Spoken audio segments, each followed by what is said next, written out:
This morning, we had a very interesting meeting. I had an occasion to meet with Mayor Fuller, Ruth Ann Fuller from Newton after her election recently, and we agreed that there were areas of potential collaboration between the city and the town of Brookline, and we ended up deciding that we would host a joint department head meeting, and that in fact happened this morning. We hosted it at our Putterham Golf Course, where the mayor and I and our respective department heads met, talked a little bit about some issues, but mostly wanted to give department heads and their respective colleagues in the other community an opportunity to meet one another. Some have already, had a relationship, but we had a very good meeting, I thought, and I think it will prove fruitful. Already I've heard some ideas about some collaboration at the sort of operational level, but I'm sure you'll be hearing more about it. It was a very productive and unique meeting. Yeah, well, it's good to have good relations with our neighbors.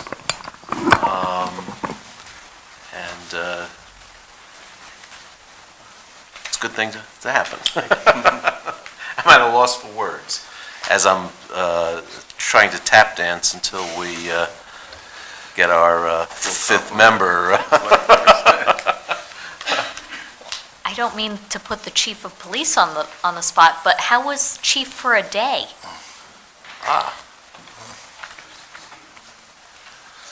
But you will put the chief of I police will. on the spot. Yeah, the Chief of Day was very well received this year. We had a young lady from the Upper Lincoln School, and we did a presentation with her, and she came back to the police department.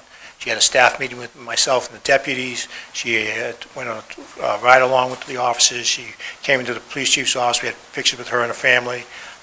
They seemed very happy to be there, and she had a full day of activities in all different divisions. So I think it was very, hopefully next year we'll continue it. And she was selected through an essay contest Yes, that's correct. where she has to say like what she would like to do? She picks a topic, and her topic this year was on bullying and what she could do and what people should do to stand up to bullies, and very insightful as far as coming from a fifth grader. So, Excellent. very good. And we have 2 park openings. Ms. Galentine, can you tell us about them? Put Ms. Galentine on the spot. Good evening, Erin Galentine, Director of Parks and Open Space. So this Saturday, June 23rd, from 2 to 4, we are hosting the grand opening of Brookline Avenue Playground. This is Brookline's first inclusive playground, which means really goes beyond the American with Disabilities Act and looks at how children of all abilities, cognitive, mental, social, physical, play together. So there's a lot of design, development, and thought about integrated play. And so we're really excited. It's going to be a lot of fun. I hope you can join us for that. And on Tuesday, June 26th, from 5 to 7, we're hosting the grand opening of Emerson Garden. So full renovation, new play equipment, new gardens, gorgeous plantings. So we invite everyone to join us for that. And we will have, that's also the last day of school. So it's kind of a kick off the summer celebration, and we'll have food trucks and music. Cool. Thank you. Some fun times. And the parks have been unveiled slowly but surely. The curtains on the fences are starting to come down and revealing these beautiful parks. So very excited to get these parks back in business. Anyone else have any announcements? Okay, we have 2 folks signed up for public comment. Mr. Benka. 5 minutes. Thank you very much. Dick Benka speaking as a resident of the town. I've asked for a few minutes to share with you a letter that was sent last week by the First Church in Chestnut Hill to our congressional delegation and to Governor Baker in light of the Trump administration policy of separating children from their families and their caregivers. We're gratified that Governor Baker has since that time, since the letter was sent, spoken out on this issue and withdrawn Mass National Guard support for the effort. But now Congress must act, so thank you very much for the opportunity to share these thoughts. I'll spare you the citations in the letter. You have it in its entirety. As I said, it was sent to Governor Baker and to our congressional delegation, and it stated, "We as a religious community are writing you in response to a humanitarian crisis. In May 2018, the Trump administration issued a, quote, zero-tolerance policy for illegal immigration. This has led to mass criminal prosecutions of undocumented immigrants. It has also resulted in the separation of children from their families pending these prosecutions and immigration processing. It has resulted in legally valid asylum seekers being branded as criminals. It has resulted in children being held in prison-like conditions far from those who have cared for them their entire lives. These immigration policies are illegal under international law, as pointed out by the Office of the United Nations High Commissioner for Human Rights, a representative of which recently described the policies as criminalizing what is at most an administrative offense. These policies are inconsistent with child welfare and run contrary to even the most basic interests of these children. These policies are inhumane, unethical, and unprecedented. They are immoral. They are a sin. The United States Constitution entrusts the federal legislative branch with the power to establish a uniform rule of naturalization. It is the responsibility of Congress to set immigration policy. And with that responsibility comes the obligation to respond to humanitarian crises. Yet it has not done so. The Trump administration is filling the gap with its current policy of family separation. Congress should take action now to prevent families from being torn apart. We ask that you dedicate your efforts to resolving the crisis without delay so that these families can be reunited. Sincerely, on behalf of the Standing Committee and Congregation of the First Church in Chestnut Hill.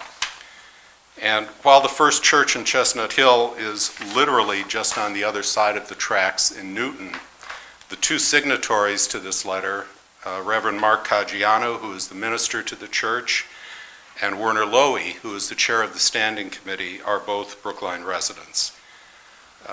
We would not expect that this public body would use the word sin, but we would ask that you add your voice on this issue just as a matter of simple human decency. Thank you. Thank you.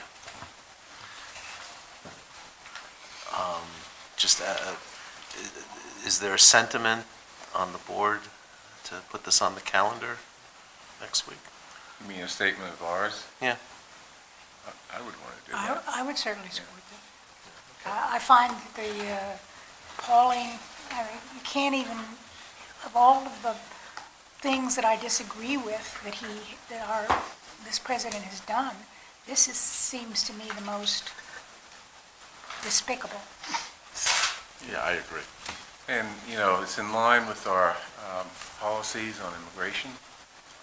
It's in line with concern in this town for, you know, understanding and coming to terms with our history of slavery. I mean, separation of children was a key element of that system. It's also in line with our, you know, horror at how refugees from Nazi Germany were turned away at our borders during the Second World War. So I think that, you know, this is something that really resonates with the town and you know, the concerns that people have expressed with regards to just human decency. I agree. Okay. Okay. Thank you, Mr. Benka. Mr. Fry, you've signed up. Yes, I did. 5 minutes. I won't use all of that. Chair Wyszynski and other select board members. Ernie Fry, Town Meeting Member, Precinct 7. Public comment is for items not already on the agenda for this meeting. My comment is for an item not on the agenda for this meeting, but regretfully was not on the agenda for either of the last two meetings of the board. Fall 2005 Town Meeting modified Brookline's bylaws adding a section on procedures for fixing water and sewer rates. Most significantly, the Board of Selectmen, now the Select Board, is to conduct an annual public hearing regarding water and sewer rates. At least 21 days prior to that public hearing, the board is to make known to town meeting members and the general public estimates of the proposed changes for the coming fiscal year. Water and sewer rates in prior years have been adjusted by the board approval upon request of the Department of Public Works, Water and Sewer Division, to be effective July 1. To my understanding, there has not yet been discussion of the rates to be effective July 1, 2018 for fiscal year 19. In June 2017, there was also no 21 day prior notice to town meeting members or the general public regarding the setting of the rates for fiscal year 18. But the rates for fiscal year 17 were continued for fiscal year 18, so there was not much concern at the lack of prior notice, especially as the discrepancy would surely be resolved in setting the rates for fiscal year 19. It seems that the discrepancy was not so addressed. In view of the lack of notice as required by Brookline bylaws, I suggest the water and sewer rates for fiscal year 19 be set to not greater than the fixed fiscal year 18 rates. Further, if a change in water and sewer rates is desired, it should be effective not earlier than September 1, 2018, with the required 21-day early announcement of those rates prior to the public hearing and the required report on the estimated differential impact of the proposed fees on cost to the consumer. In the run-up to the fall 2015 town meeting, the warrant article that resulted in this section being added to the bylaws was passed unanimously by both the Select Board and the Advisory Committee, suggesting strong support by both of these bodies. Town meeting passed the article unanimously. This strong show of support suggests that this bylaw change matters to many. And finally, for fiscal year 19, the Water and Sewer Enterprise Fund will collect about $30 million. Property taxes are budgeted at $223 million. So, the average citizen paying 100% of their property tax will then pay almost another 15% for water and sewer fees. The water and sewer fee is not an incidental expense for most. I suggest better attention to the procedures for fixing water and sewer rates as described in the Brookline bylaws. Thank you. Thank you, and we'll take that under advisement, and thank you for bringing this to our attention. Thank you. Okay, so let's dig into our calendar. We have minutes for the 12th of June. Just had a small correction. Any other corrections? Okay. I'll move approval of the June 12th minutes as amended. All those, By the way, I have a couple small corrections too. Okay. Just for the record. all those in favor, please say aye. Select Person Franco. Aye. Select Person Heller. Aye. Select Person Green. Aye. Select Person Hamilton. Aye. And the chair votes aye. We have an extra work order for $202,000 for the recycling contract with the Casella Waste. Mr. Pap Sturgeon. Thank you, Mr. Chairman. As you recall, several weeks ago, just prior to town meeting, I came before you and requested your approval for a reserve fund transfer to cover the increase in recycling costs for processing single-stream waste, as I detailed at that time.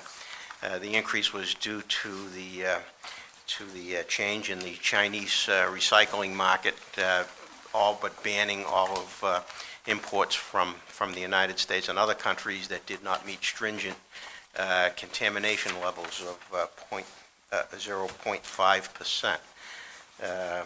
town meeting subsequently did approve a reserve fund transfer in the amount of $200,000. The actual deficit for FY18 is on the order of $232,000, of which we're able to cover a portion of that through surpluses in the Public Works budget. Nonetheless, though, I do need to process an extra work order to our contractor, Casella Waste Management Incorporated, to finalize our invoices for FY18. So, Okay.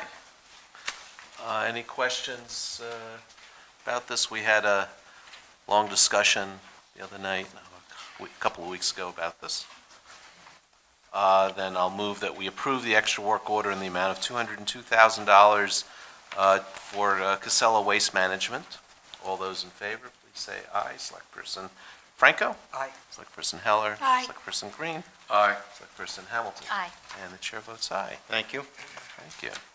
And next is an increase in the amount, a change order for $172,732.91 to the contract with Schulman Design and Construction at the Coolidge Corner School, formerly known as the Devotion School.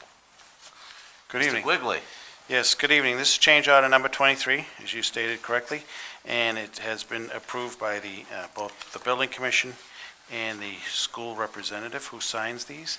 And I don't know if you wanted me to run through if you had questions on There's any. 33 items, Yeah. some increase, some decrease.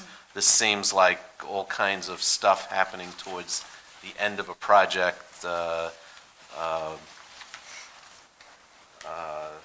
a couple of big ones, like number 33. And what, may I ask, is a chill-out room? A chill-out That room. needs padding. Well, a chill-out room is, I guess it's a timeout room for I understand that this school is a sort of a center for students that have, who need services of timeout rooms and chill-out rooms. And the padding is something that the school department wants in these rooms for student and staff safety, and also for cleaning and maintenance. And originally we had gym padding in these rooms, but the schools, after further study, felt that a more involved system was necessary in order to achieve all those results. It's interesting. I think it's commendable that our school system, provides services to kids who have severe behavioral problems and nonetheless really need the education so they can become functioning members of society at whatever level. So I just never heard of it, the name chill-out room, but I think it's, like I said, commendable that we provide these So the facilities. big questions, does the budget have enough to cover this? The budget has enough to cover this change order, yes. It was, And- I always run through the change orders with the comptroller, and I look at the budget overall, and yes. we have Okay, the and money. is any of this reimbursable from MSBA? Anything, for example, number 33, that big one will not be reimbursable, because anything that's a scope change afterwards requested by the owner, they will not reimburse. And they go through these and they decide which ones are reimbursable. And historically, a significant number of them turn out not to be reimbursable. I'm surprised. They're tough to work with. And how about the schedule? The schedule, I'll say this, this project, I believe, it's my opinion, is a challenge to the contractor. The substantial completion date is July 31st, which is about 6 weeks away. I believe the students will get in for the new school year, but I don't believe this contractor will make that substantial completion date. I think they'll be working with us right up until we move in, and we're actually moving in now. So it's not going to be the clean, seamless turnover of a building to us, and then we just have the run of moving in. It's going to be we're all going to be working together, right up until Labor Day and actually beyond. The contractor will, I believe, have a significant amount of work to do once the building, even past the school, the opening of school. For example, the green screen on Stedman Street, there was procurement issues there. So, but again, I believe we'll be in on a temporary occupancy, but it's, our aim is safety and quality, and I think people will be, I hope people will be happy with the finished product. Okay. So, any other questions or comments? I'll move that we approve the change order, an increase in the amount of $172,732.91 to the contract with Showman Design and Construction in connection with renovations and additions to the Coolidge Corner School. All those in favor, please say aye. Select person Franco. Aye. Person Heller. Aye. Select person Green. Aye. Select person Hamilton. Aye. And the chair votes aye. Thank you. And next item is a question of approving the submission of a grant application to the Executive Office of Energy and Environmental Affairs for the Brookline Reservoir. Ms. Galantine. Erin Galantine, Director of Parks and Open Space. So this request is for authorization to submit a grant to the Executive Office of Energy and Environmental Affairs. It is for Brookline Reservoir. We are seeking the budget category 1, which is a grant up to $1 million. The town needs to provide a 25% match, which we have in hand. It is funding that has already been approved by town meeting as part of the overall Brookline Reservoir Park renovation project. As you all know now, the Brookline Reservoir is categorized as a dam and is managed by the Office of Dam Safety. So there's a lot of work that's required as part of our park renovation project to bring that dam into compliance. And so this is really a terrific opportunity, should we be successful, to leverage this program, to do the required work that we need to do, and also do work on the historic valves at the gatehouse, which is also a requirement but currently unfunded, to manage and control the water level in the reservoir, both as emergency control or for maintenance. Okay. And this was the topic of a town meeting vote, to some of the foundational work in terms of the restrictions that we have to, So interestingly, this is actually separate. oh, really? The town meeting vote was for Mass Historic, the Mass Historic Commission Preservation Grant, which we did submit, and hopefully I'll be coming back with good news shortly. And that does require a preservation restriction around the gatehouse. This does not have that type of restriction. We enter into a contract, we have to provide regular quarterly reports, and we'll continue our reports to the Office of Dam Safety as we currently do anyway, but there are no preservation restrictions Oh, okay. Even better. as part of this grant, yes. Okay. Make sure you have that down in writing. Well, this sounds like a no-brainer to approve. We're just applying right now, so. That's right, and if we are successful, we'll come back Right. and explain all of this to the board again with the contract in hand. Okay, so I'll move that we approve the submission of a grant application to the Executive Office of Energy and Environmental Affairs for the Brookline Reservoir, Dam, and Gatehouse. All those in favor, please say aye. Select person Franco. Aye. Select person Heller. Aye. Select person Green. Aye. Select person Hamilton. Aye. And the chair votes aye. Thank you. And moving on to our main calendar, first item is authorizing the filling of a parking control officer vacancy in the traffic division. Haven't we talked about this? Yes, we did, deja vu, a couple of weeks ago. That was for a resignation. This position that I'm asking you to authorize is for an employee who has been out on long-term sick leave for quite a while and has not recovered enough that they'll be able to come back to fulfill the duties of that job. So in light of that, I'm asking you to... So this is an position. additional position? Yes, it is, yeah. Okay. Any questions for the chief? I'll move therefore that we authorize the filling of a parking control officer vacancy in the traffic division of the police department. All those in favor, please say aye. Select person Franco. Aye. Select person Heller. Aye. Select person Green. Aye. Select person Hamilton. Aye. And the chair votes aye. Thank you. And we have an item of possibly amending the zoning board of appeals fee schedule. Mr. Bennett, you're going to talk about this?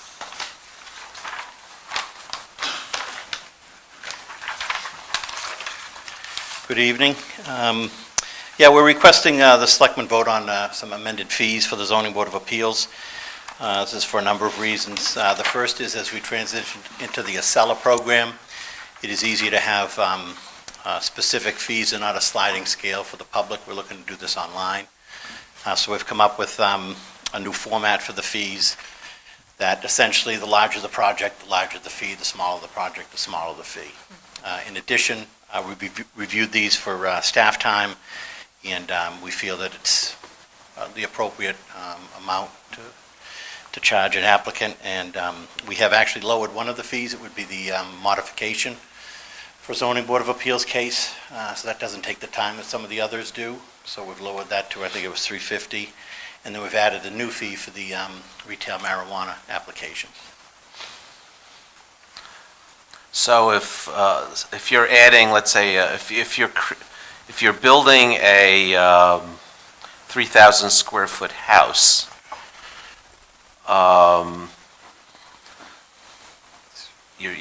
it would be 350 plus 3 times 50? That's what the current thing is. So Okay. the right-hand side is $350 for anything $500 or less, $400 for anything between 500 and 1,000 square feet, 500 if you're adding more than 1,000, and 1,001 and higher is $750. And it's based on staff time. You know, a lot, the higher end there, the 750 is a lot of the larger commercial projects. So there is some preliminary meetings that you have to have. So kind of, it's a wash, and some of the residential ones is more staff time in the planning department. So this is just getting to the zoning board of appeals, and then if they pull a building permit, then it's 2% of the... Correct, yes. Of the Yeah. construction So this costs. is just strictly the application to the zoning board. Okay. Any questions, comments? Okay, then I'll move that we amend the zoning board of appeals Exhibit D fee schedule. All those in favor, please say aye. Select Person Franco. Aye. Select Person Heller. Aye. Select Person Green. Aye. Select Person Hamilton. Aye. And the chair votes aye. Thank you. Thank you, have a good night. Okay, and now we have an expense reimbursement agreement with the MBTA as required by our memorandum of understanding, and this is relating to the Brookline High School project.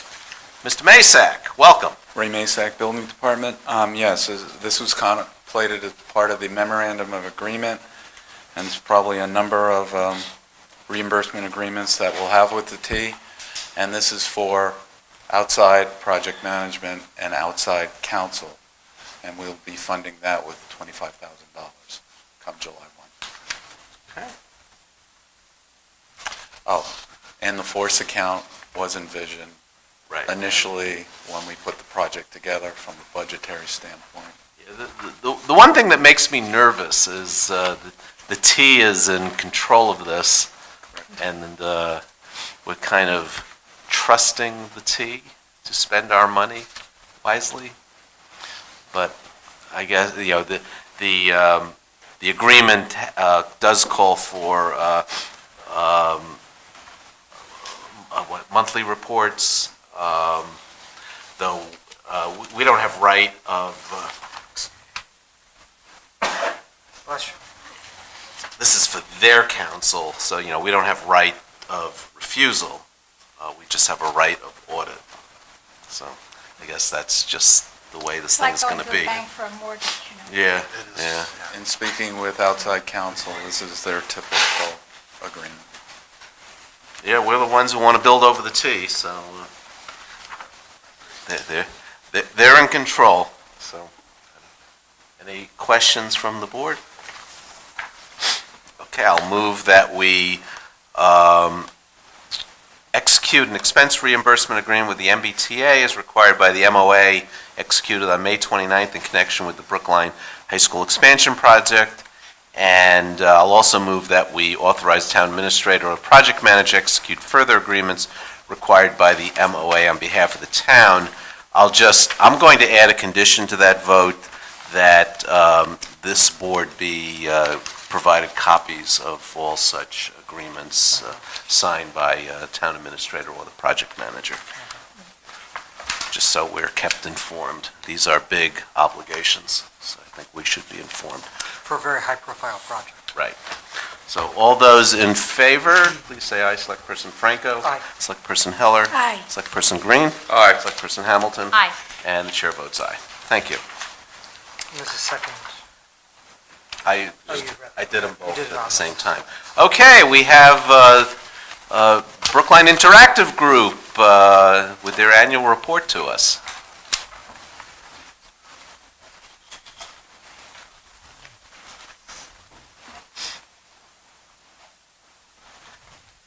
Ms. Bisbee, welcome. Austin's my tech support this evening. It's usually the other way around, isn't it? Thank you. I think some of you got this at the town meeting, but I thought I'd give you another Sure. copy so you could look at it. All right. Thank you.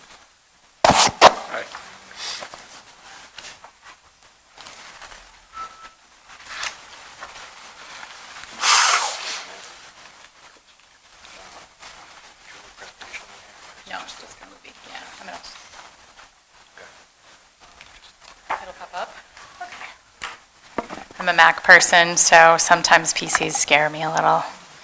Even though I used to do tech support in them a long time ago, we're actually going to be making some changes this year and switching to PCs, so I'll get a lot more experience with them soon. Good evening. Thank you so much for having me here. Why don't you introduce Oh, yourself yes, of course, to our for the vast television TV audience as well. I'm Kathy Bisbee, I'm the Executive Director of Brookline Interactive Group. So I want to, first of all, as always, start out by thanking Mel Kleckner and Austin Faison for their efforts to continue the work with the cable companies to negotiate the cable fees for the RCN contract on behalf of the town of Brookline. And I also want to thank Bernard Green, who was able to witness the broad support for our organization and the appreciation for our services by over 25 residents. Thank you for staying through the whole evening. I know it was a little lengthy, but not as lengthy as the Comcast negotiations that I think Austin and Mel and also Neil hosted 2 years ago, where we had 80 letters of support and folks come out for 4 hours of hearing. This room was full. It was very full. And we had 2 hearings, 2 separate hearings. So it was 4 Yeah, hours the did first one at time, the senior center. 2 the second time. So we're very grateful that folks appreciate and support our services, and thank you so much to all of you who do that as well. And I'm going to mention a few others of you in a moment. You know, we continue to support and thrive, serve and thrive as your community media center, providing thousands of hours of hyper-local community content, recording and archiving over 650 hours of live cable and online streaming government and school meeting coverage, and providing access to media-making tools and classes for over 500 residents and youth, and for many of our local nonprofits, schools, town committees, departments, and local businesses in Brookline. In the past 12 months, BIG has launched more new educational programs in partnership in Brookline than ever before, including new collaborations with Brookline Police and Fire, Recreation, Diversity and Inclusion, Economic Development, Brookline High School, the Arts Commission, the Health Department, the Housing Authority at our April community screening, and our dialogue on affordable housing at the Coolidge. And I want to thank Heather Hamilton, Select Board Member, for coming and being on that panel, and I think she's also volunteered to be on the transportation panel that we'll be hosting in the fall. So we're excited to have her at that. And then most recently, more of our staff showed up to provide some extra roles at town meeting to make it a better town meeting this year. We're looking forward to our next community screening on our members' film on bicycle commuting, a fall forum that we're having on transportation, which we've been warned might be a controversial topic. We've reached out to town staff to help us walk through the landmines and assure that all voices are heard, and perhaps especially those who are often underrepresented in that topic. I do want to mention, just as a brief update, that we have talked to the school department and the town folks in terms of the building this summer, and I do want to alert folks that throughout the summer, the elevator will be down So our members will be walking up and down 3 flights of stairs, and our staff are going to get very strong calves this summer. And we will be doing some things out in the community as a result, which I think is a great opportunity that we're all looking forward to. But we will have no elevator from the 26th of June until September 1st. That's 3 stories, that's kind of like 5. It is. It's kind of steep stories. It's true. Continuing in the report, in the past year, we've purchased over $75,000 worth of capital improvements to upgrade town school and UA building facilities with a new broadcast server that already town departments are being trained on how to use. One of the benefits is that it allows town departments to do their own calendar listings, flyers, updates to the cable channels directly. So we thought it was a good investment to do that, and we've been training departments on how to do that. With emergency updates, cameras, microphones, 2 live streaming servers, and much more. And you'll be happy to know we can handle thousands of local residents and beyond on the streaming servers now. I'm going to knock on wood just in case, but we do have 2 backup servers now and feel very confident that that new purchase of the server is going to help us to make sure that we have very strong live and cable content for you. As a community media center over the past 3.5 decades, we've been dependent on funds from the cable franchise, initially intended for these kinds of media purchases and programs to support our growing programs and services for our community. Over the past 3 years, we brought in new revenue and earned income, which is brand new for BIC, to supplement the cable fees for our community media work, allowing us to launch much of this new work and these programs that you're seeing in our annual report. And I did also leave some in the back for community members if you'd like to get a copy of that. But unfortunately, as of July 1st, 2018, our funding will decrease by $40,000 for the fiscal year 2018-2019. I wanted to alert you to that. It, of course, makes our extensive programs and programming more difficult to offer with our current funding levels, and will require a focus in 2018 and 2019 on board fundraising and new fees for many of our media services that we currently provide for free or for low cost. We hope that this board and our community will help us mitigate the loss of these funds and work creatively with us to find solutions that don't result in any fewer services to the Brookline community. And our board is working very hard on generating some of those new opportunities, and we'll keep you in the loop as we move forward. So very quickly, before I show you the video, a couple of very quick highlights that we're most proud of for last year. In our partnership with Steps to Success and BHS, we trained 20 high school students in our brand new job training program that we started in September.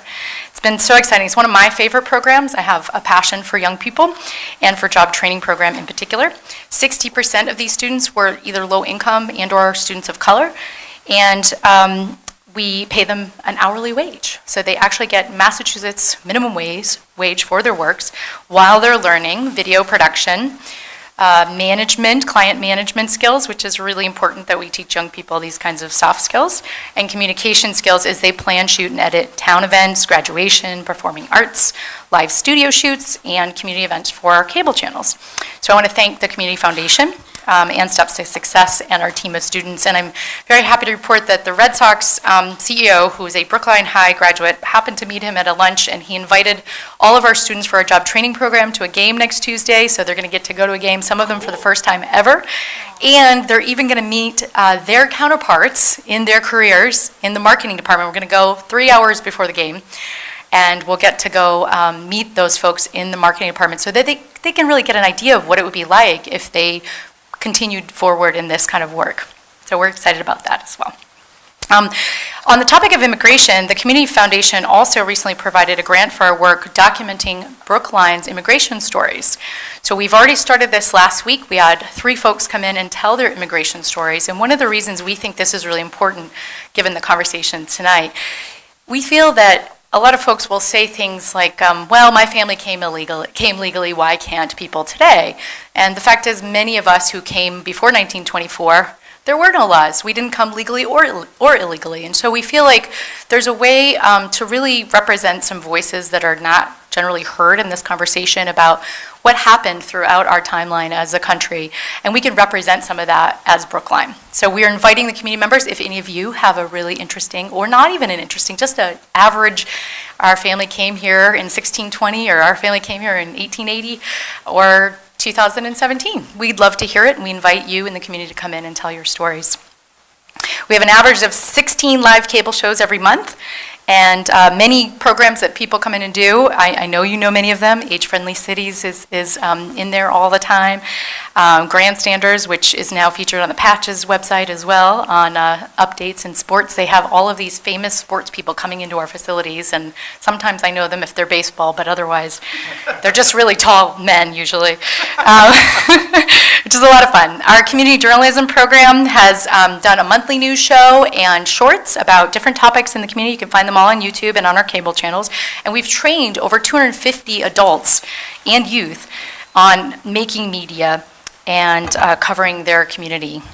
So one of the biggest thrills of the year was that we were invited to the United Nations. You may have read the article in the tab.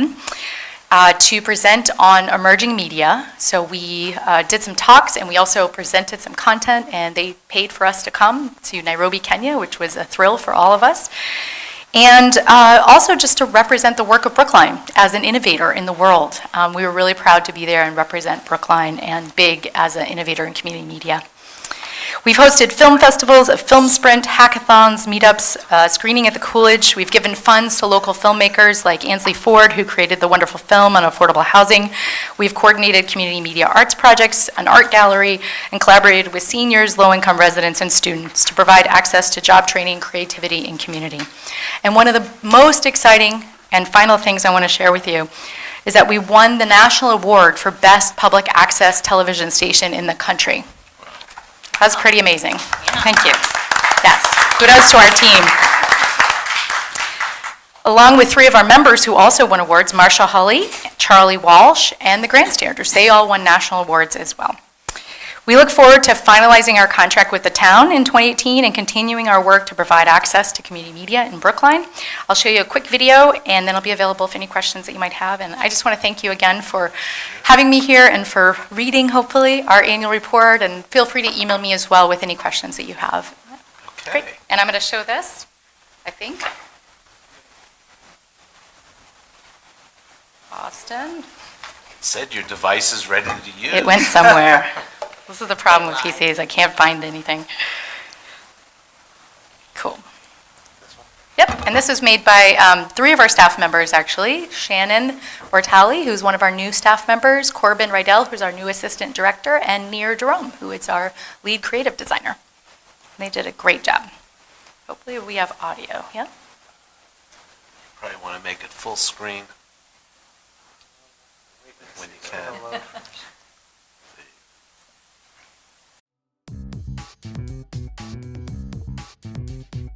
My hopes and dreams for the new year is to have a lot of peace, to have a lot of health.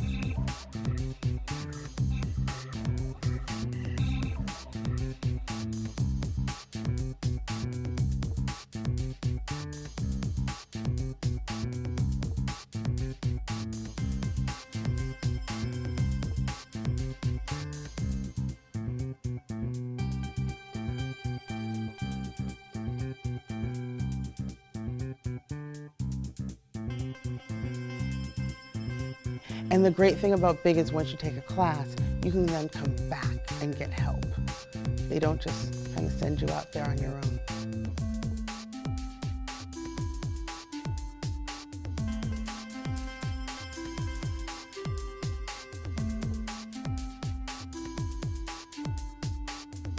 We do events like this frequently just to help the community and to bring people together in Brookline.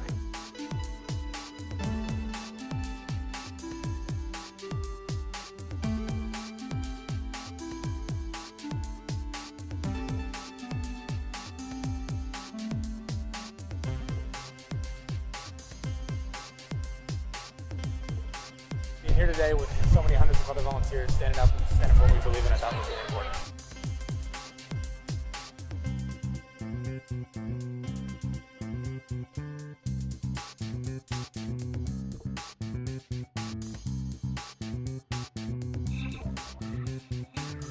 Discuss issues that are facing all of us.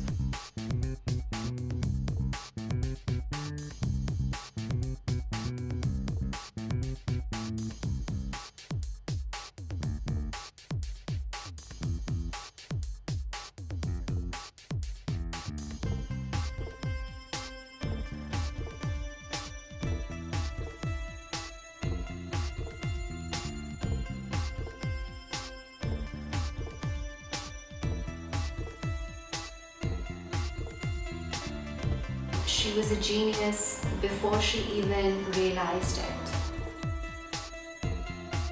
That projects like this, have a real chance. How do we do more?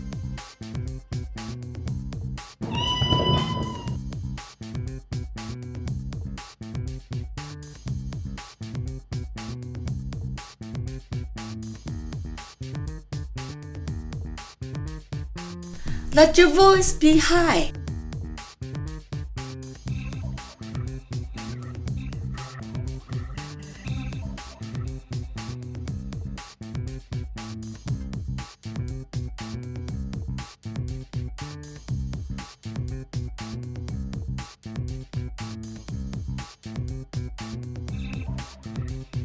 The things I learned from job training are pretty useful, especially when I'm in college and I would have a slight jumpstart, kickstart into whatever field I choose.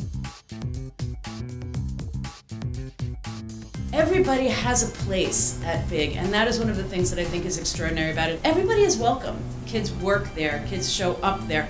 Nobody is ever turned away.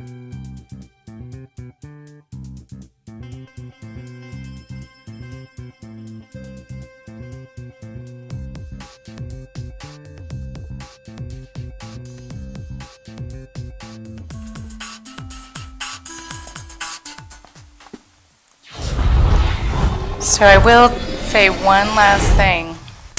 We did the crowdsourced cinema project last summer. You probably saw Back to the Future in there. And we had all kinds of people come out. We had 46 scenes that we broke into 1 to 4 minute increments of Back to the Future, and we remade it as a community art project. So we call it Crowdsourced Boston, and we are doing it again this year, and the film is Ferris Bueller's Day Off. And I think that I would like to welcome the select board as a team to remake a scene from the film. So I just want to leave that thought with you and encourage you to talk to me about the possibility. We'll set it all up for you and we'll help you do it. All you have to do is keep to the original dialogue, and you can do it with sock puppets if you want, but I think it'd be wonderful for the community to see you out there doing a cool art project with Big and other community members. So I can see our chair dancing on a float now. Sounds like fun. any questions for me or comments or? Well, thank you. This is great. Yeah, Mr. Green. Our chairperson, Mr. Wyszynski, always prefaces the speaker's remarks by saying, "Speak up for our vast TV audience." Do you have any way of knowing how vast our audience is? Well, I'll tell you that. I know that it's not zero, because I always run into people who complain about how I sit, how I talk. It's good that they're vocal. You know, one of the challenges in all of community media across the country is that the cable companies say that that's proprietary information, and they do not usually give that to, I've never seen it happen where we've been able to access that information. But I do know anecdotally, of course, that we also get many calls about the channels, and when there is a problem with the channels, I am bombarded, and all city staff, as well, town staff, and also members of the community even text my personal cell phone. So I do know that people are watching. I do know that our hits online, which we do have access to, are considerable. You know, we saw for some of the really, you know, we had problems with the streaming this year because of the number of people who were watching the streaming. I mean, we had hundreds and hundreds of people watching. So I think that definitely a couple hundred people max have watched online, and that's why it was really a priority for us to make sure that in addition to the cable, which is, you know, how we're funded and what we're mandated and is really our legacy, but additionally online is also a channel for us now. And so we've made sure that that's reliable so that hundreds and hundreds of people can comment on your appearance. Yeah, I know, for example, last Wednesday, that was the meeting here where we voted on a direction for the school expansion, elementary school expansion. I received a number of comments on how interesting that particular meeting was, and there were a lot of, I think there were a lot of people watching for a long period of time. I know George White has also told me that he gets a lot of comments from town meeting members if they're unable to attend, or if they want to watch it afterwards, or members who, from his district that, from his precinct that are unable to come to the meeting or want to just see how things go, that he gets a lot of comments about that as well. So I think that's good feedback for us as well. Interesting. Okay. Thank you. Thank you so much. Have a Okay. good night. We have the Brookline Commission for the Arts. For those who are here for the Tom China, I'm estimating we're running about, I'm going to say, about 30 minutes behind. So, I will be very brief. okay. Thank you. It's an arty night. Yeah. My name's Amy Emmert. I am chairman for the Commission for the Arts, and I reside in Precinct 1. I want to express my appreciation for allowing us to present what we've been doing this year, and I'm going to be very brief and only talk about a few things. We are in the midst of finalizing our annual report, which is going to be nicely designed by our many talented members, commissioners, who are very interested in design and the arts, and I'm sure it'll be a pretty thing to see, and it'll come out soon. And we welcome any comments by the select board on the content of that report. The Commission for the Arts oversees a number of programs, including things like the Poet Laureate, Town Hall Walls. We also choose a Cultural Contributor Award each year, and this year it went to Joe Zena, who was really the person who drove the resurgence in the Coolidge Corner Cinema, so he was really very important. And he was very touched by getting this award because he didn't know if anybody remembered. So it was really great. I sent along a text version in advance so you could have a chance to look at it if you had a chance. One of the main responsibilities of the Commission for the Arts is to administer the Mass Cultural Commission Grants Awards Program.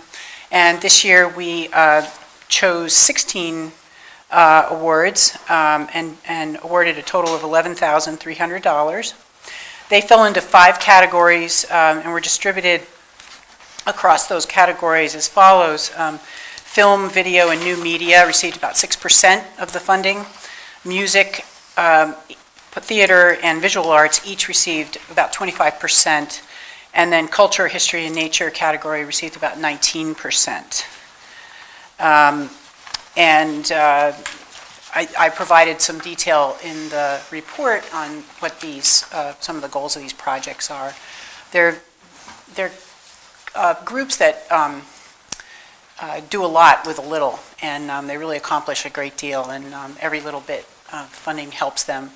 One of the more controversial guidelines we have is that, which the commissioners are very unanimously in support of, is that we do not allow any group to receive funding for more than 3 years in a row, because we're trying to treat it more like seed money for new projects and not become, we're worried that eventually all the money will be absorbed by ongoing projects that, don't reach out for other funding. So, but although, you may hear from time to time, some of those groups tend to come in and complain about that, but, they get to come back after a year hiatus, so.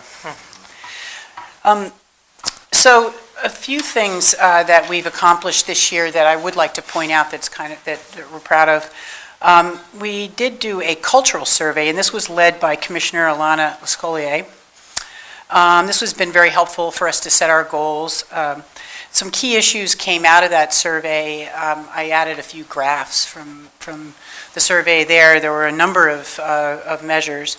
But 3 main messages came out. One was that we need to figure out some kind of a consolidated arts and cultural events calendar, because people are having a real hard time trying to figure out what's going on, and they get upset when they don't know about something until after the fact.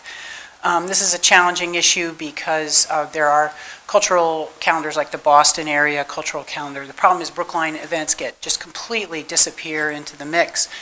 And I did notice recently that Cambridge has a clever thing. They do a cultural calendar, and they hardwire the address as in Cambridge, so other people can't list their events except for Cambridge events in it, and that's kind of an interesting approach. We're going to talk about that in the coming year and really try to solve this problem. We also, again, you've probably heard this in many other venues, heard about the need for more performance space in Brookline. It's a huge issue.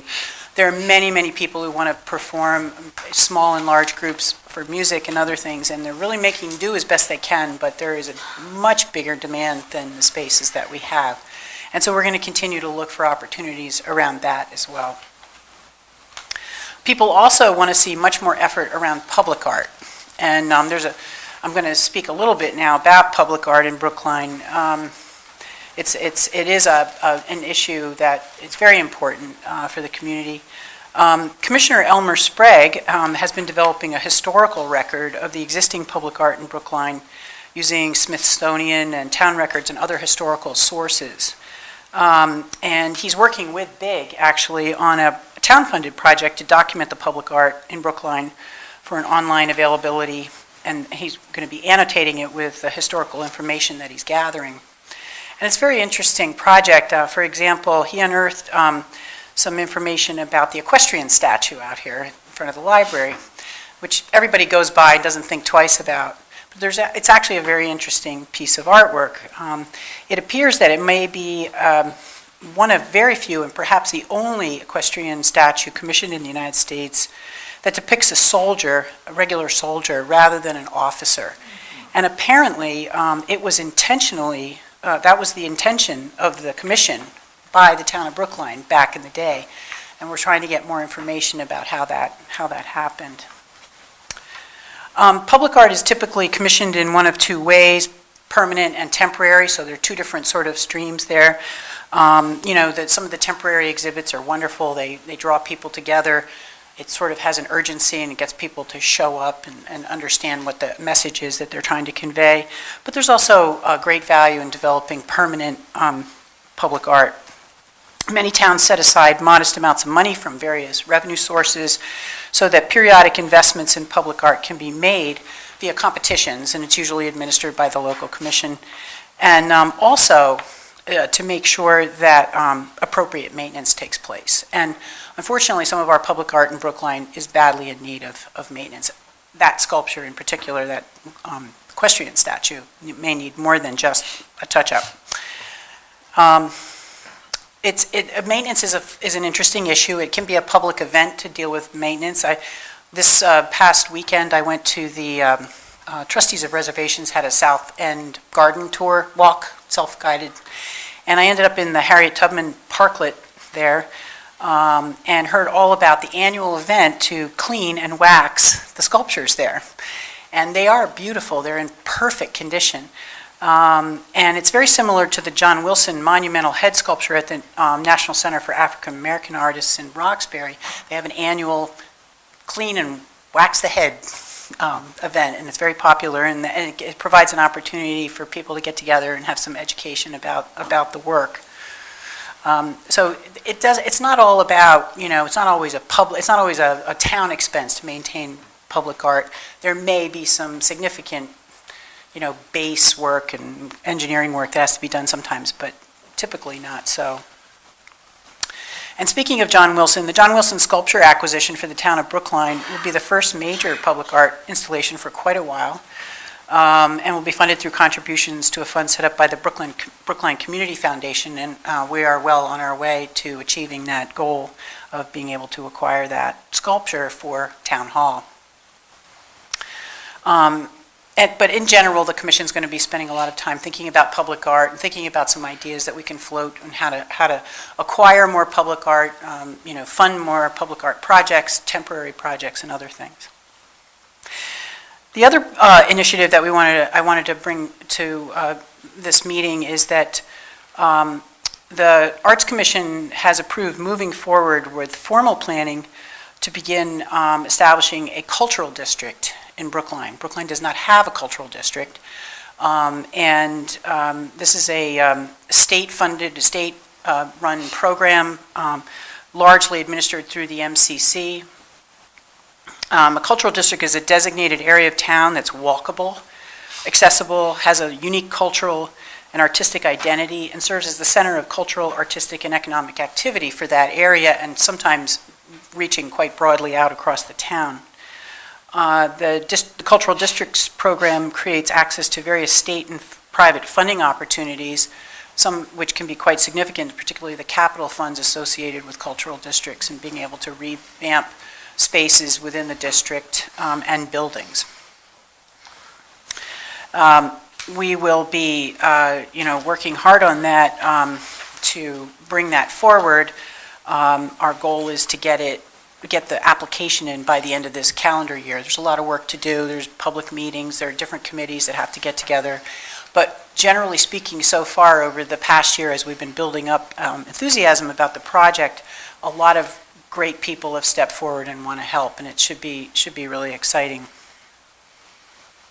We will obviously have to bring this back to the select board on a periodic basis and bring you up to date on where we are, what our goals are, and get your input. And ultimately, you all will have to help us submit this application to the state and back it up.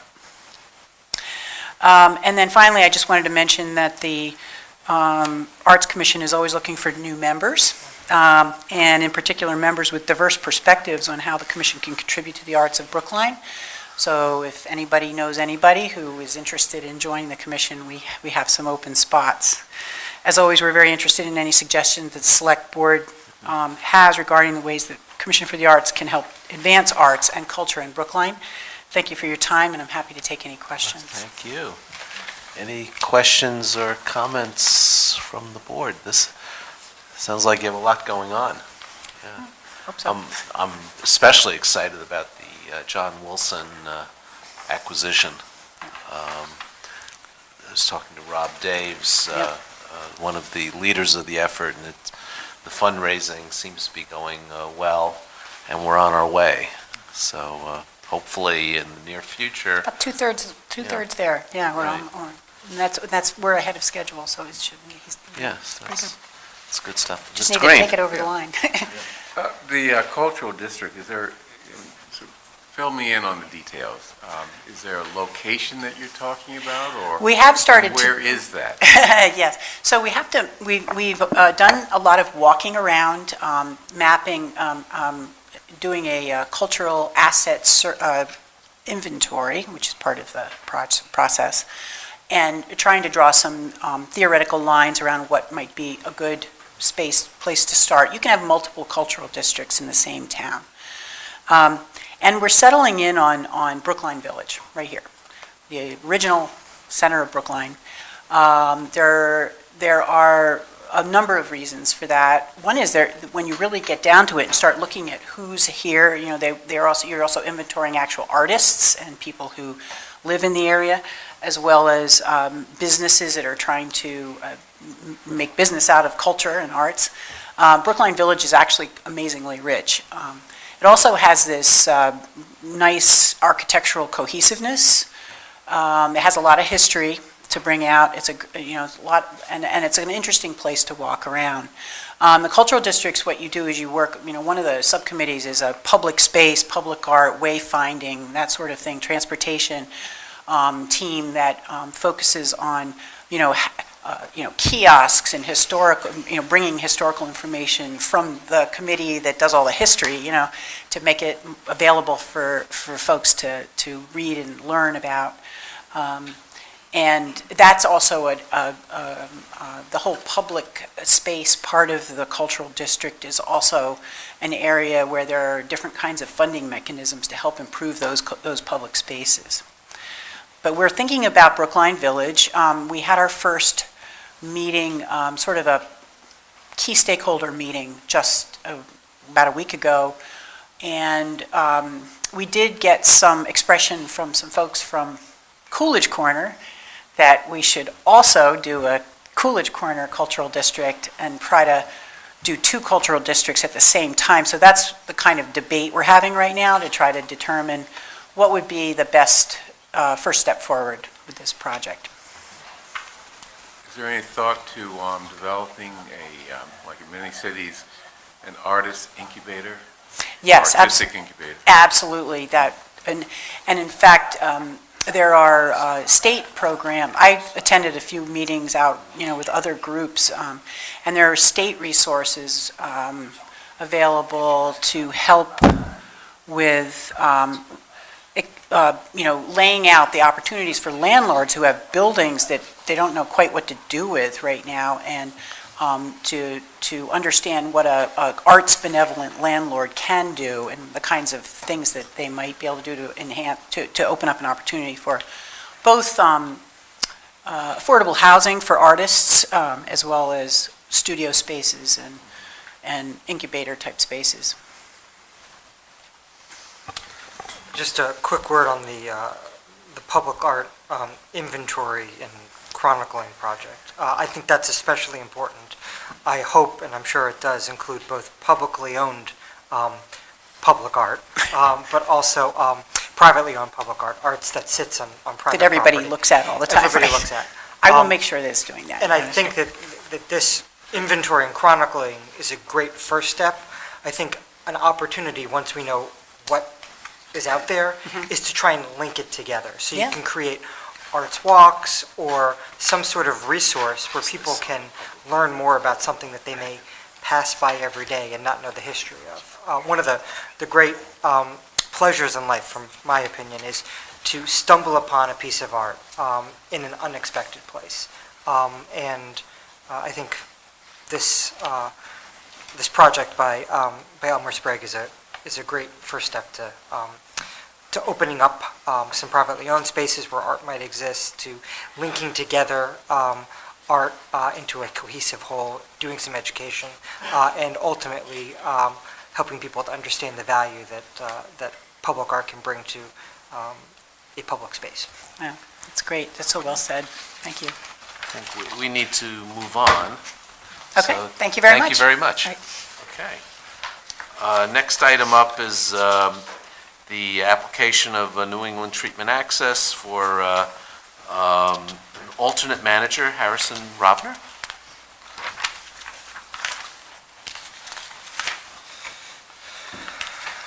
Good evening. My name is Eric Holler. I am the general manager of the dispensary down the street.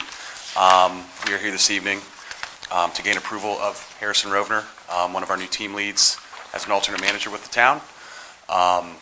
He's been with us for about 18 months, started as a patient service associate, performed at a very high level in that role, and earned a promotion into the management team end of April, early May. In addition to going through the Brookline background check process, he's also gone through a background check with the state of Massachusetts, Commonwealth, excuse me, and is a badge dispensary agent with the Department of Public Health.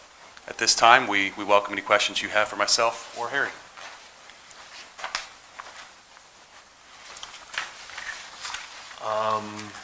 You've met with the police department, and you've gone over the rules. I know Netta has been a good citizen, and you've been very responsive to any issues that have come up, so we appreciate that and hope you'll continue in that spirit. Certainly.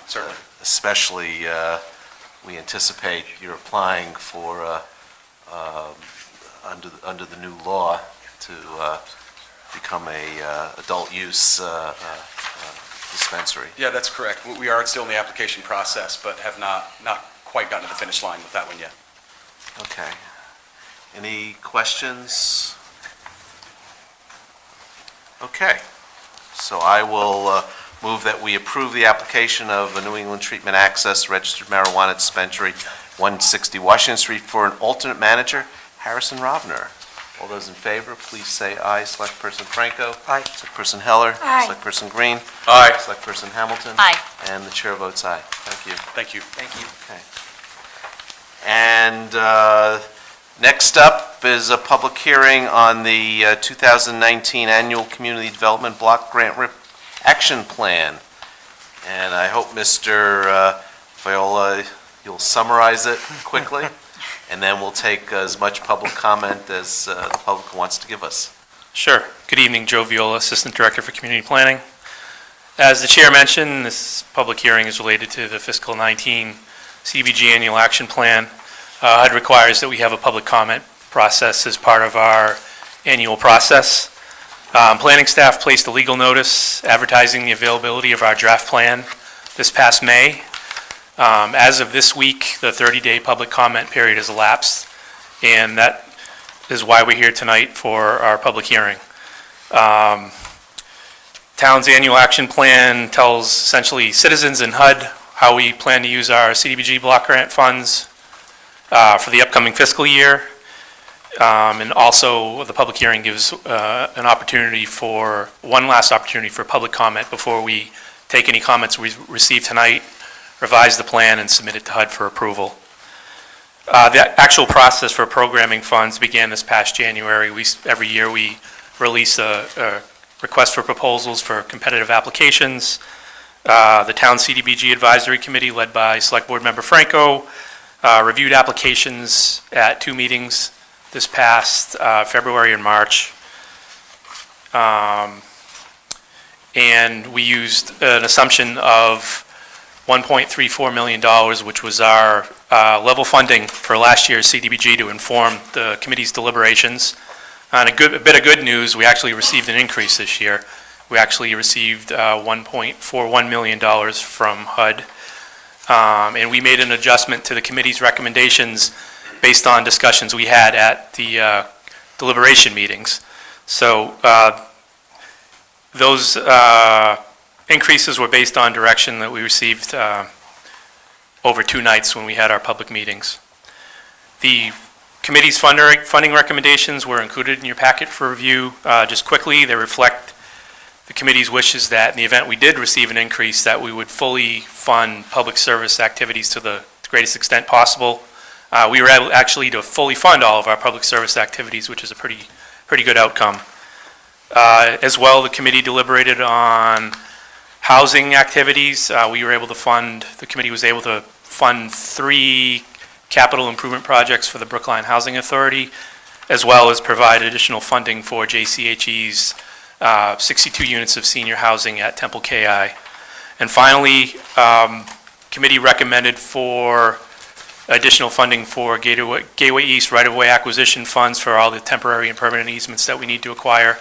As you all know from this past town meeting, we're pretty much full steam ahead to move forward with that project, and we're rapidly moving toward our August bid date for that project. Wow.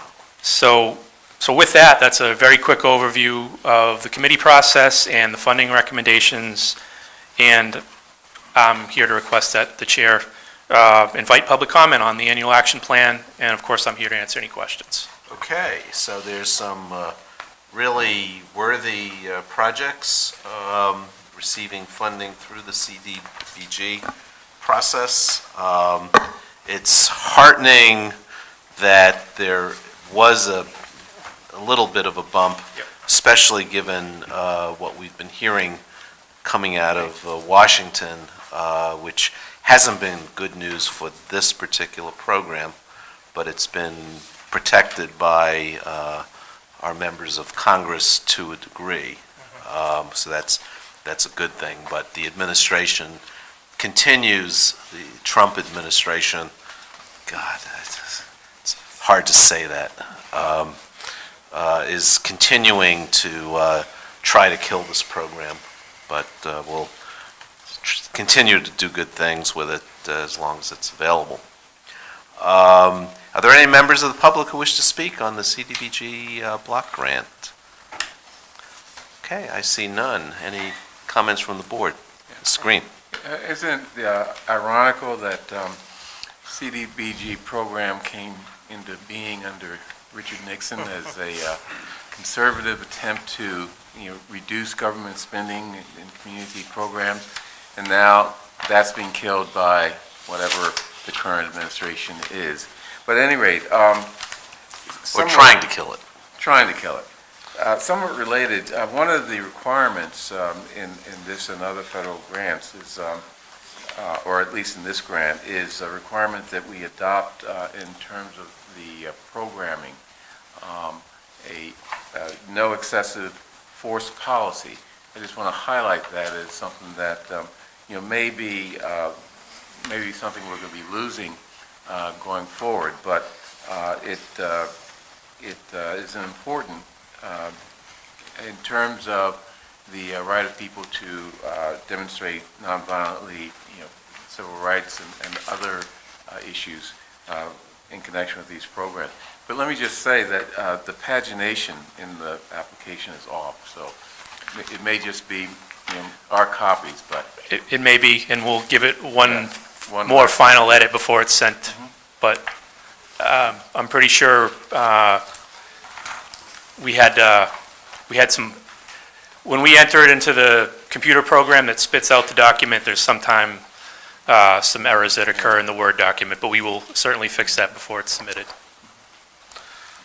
Okay, so I have a number of votes. I'll do them in omnibus fashion.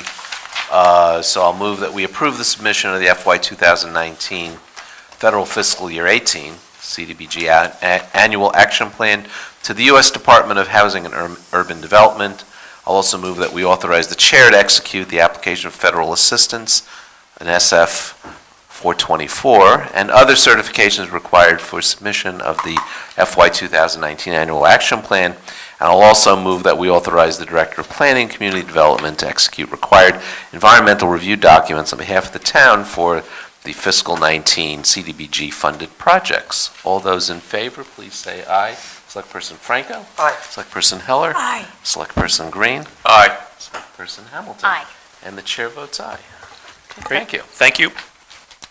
Okay, so it's interesting. I said we'd be running a half hour behind, and boom, I hit it right on the button. Really good at this. You're getting pretty good at this. Yeah. Actually, 2 minutes short of the half hour. You're Okay. slipping.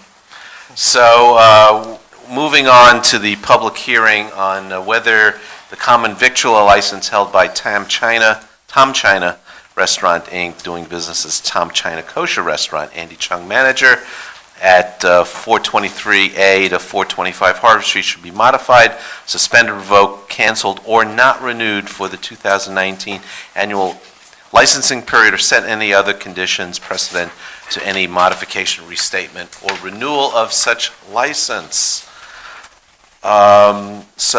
This is a public hearing pursuant to Mass General Laws, Chapter 140, Section 9, to determine all the things I just said,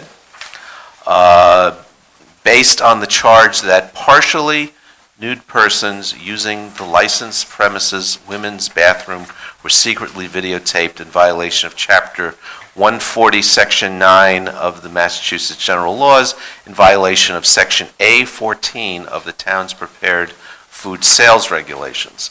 The notice of this violation hearing was dated June 13th, 2018, was delivered by hand and by mail to the licensee's address, and by mail to the licensee's owner and manager, Andy Chung, at his residential address. It's Exhibit 1 to this hearing and is incorporated by reference into the minutes of this hearing. This hearing is being recorded by our recording secretary. First, who's here to present the case in support of the charge? Patricia Correa, First Assistant Town Council. And is anyone here representing the licensee?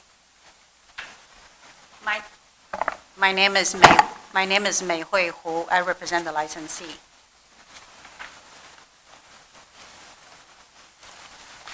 Okay. Are there any exhibits to be marked at this time? There are the exhibits that are currently before the board. There are no additional exhibits from the town at this time, but I would like to just bring to your attention a development before this hearing, which is that Ms. Attorney Wei Hu, did I pronounce that correctly? Mei Hui Hu,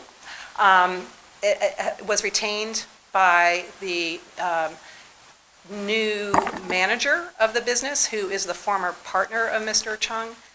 The business filed with the Secretary of State's office today changes in the officers, change in the resident agent to Mr. Chung's partner. Mr. Chung is now not named as an officer. I understand from Attorney Hu that he is still a 50% owner of the business.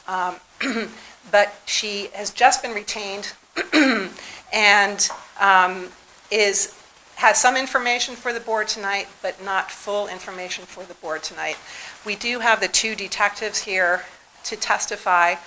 We can present the town's case. We could adjourn to another date to continue the proceeding, or we could adjourn to a new date to present the whole case, but we do have the two detectives here currently. I'm thinking while we have everyone here, let's hear the case, and then we can continue it if that's what's called for. Okay. So let's do that. Okay. So the exhibits that you have before you that have been already marked are the notice of violation, which Chair Wyszynski just referenced. You have an Exhibit 2, which is the Brookline Police Department report dated June 7th, 2008, that was filed by Detective Brian Sheehy, who is here tonight. We have Exhibit 3, which is the Weston Police Department report dated May 8th, 2018. That was given to Sergeant Detective Matt McDonald, and he will explain that tonight. We have Exhibit 4, which is the Massachusetts Secretary of State's Office business summary, just to show who the registered agent was. We served on the registered agent, and clearly they received the notice because we have a representative here tonight. Exhibit 5 is an email confirming hand service on the business. Exhibit 6 is the Brookline District Court online docket showing that there are criminal charges pending against Andy Chung related to the conduct that's at issue tonight. Exhibit 7 is the license itself. So what I propose to do is to bring Sergeant McDonald to the podium to begin his testimony. Okay. Thank you. Good evening. Good evening.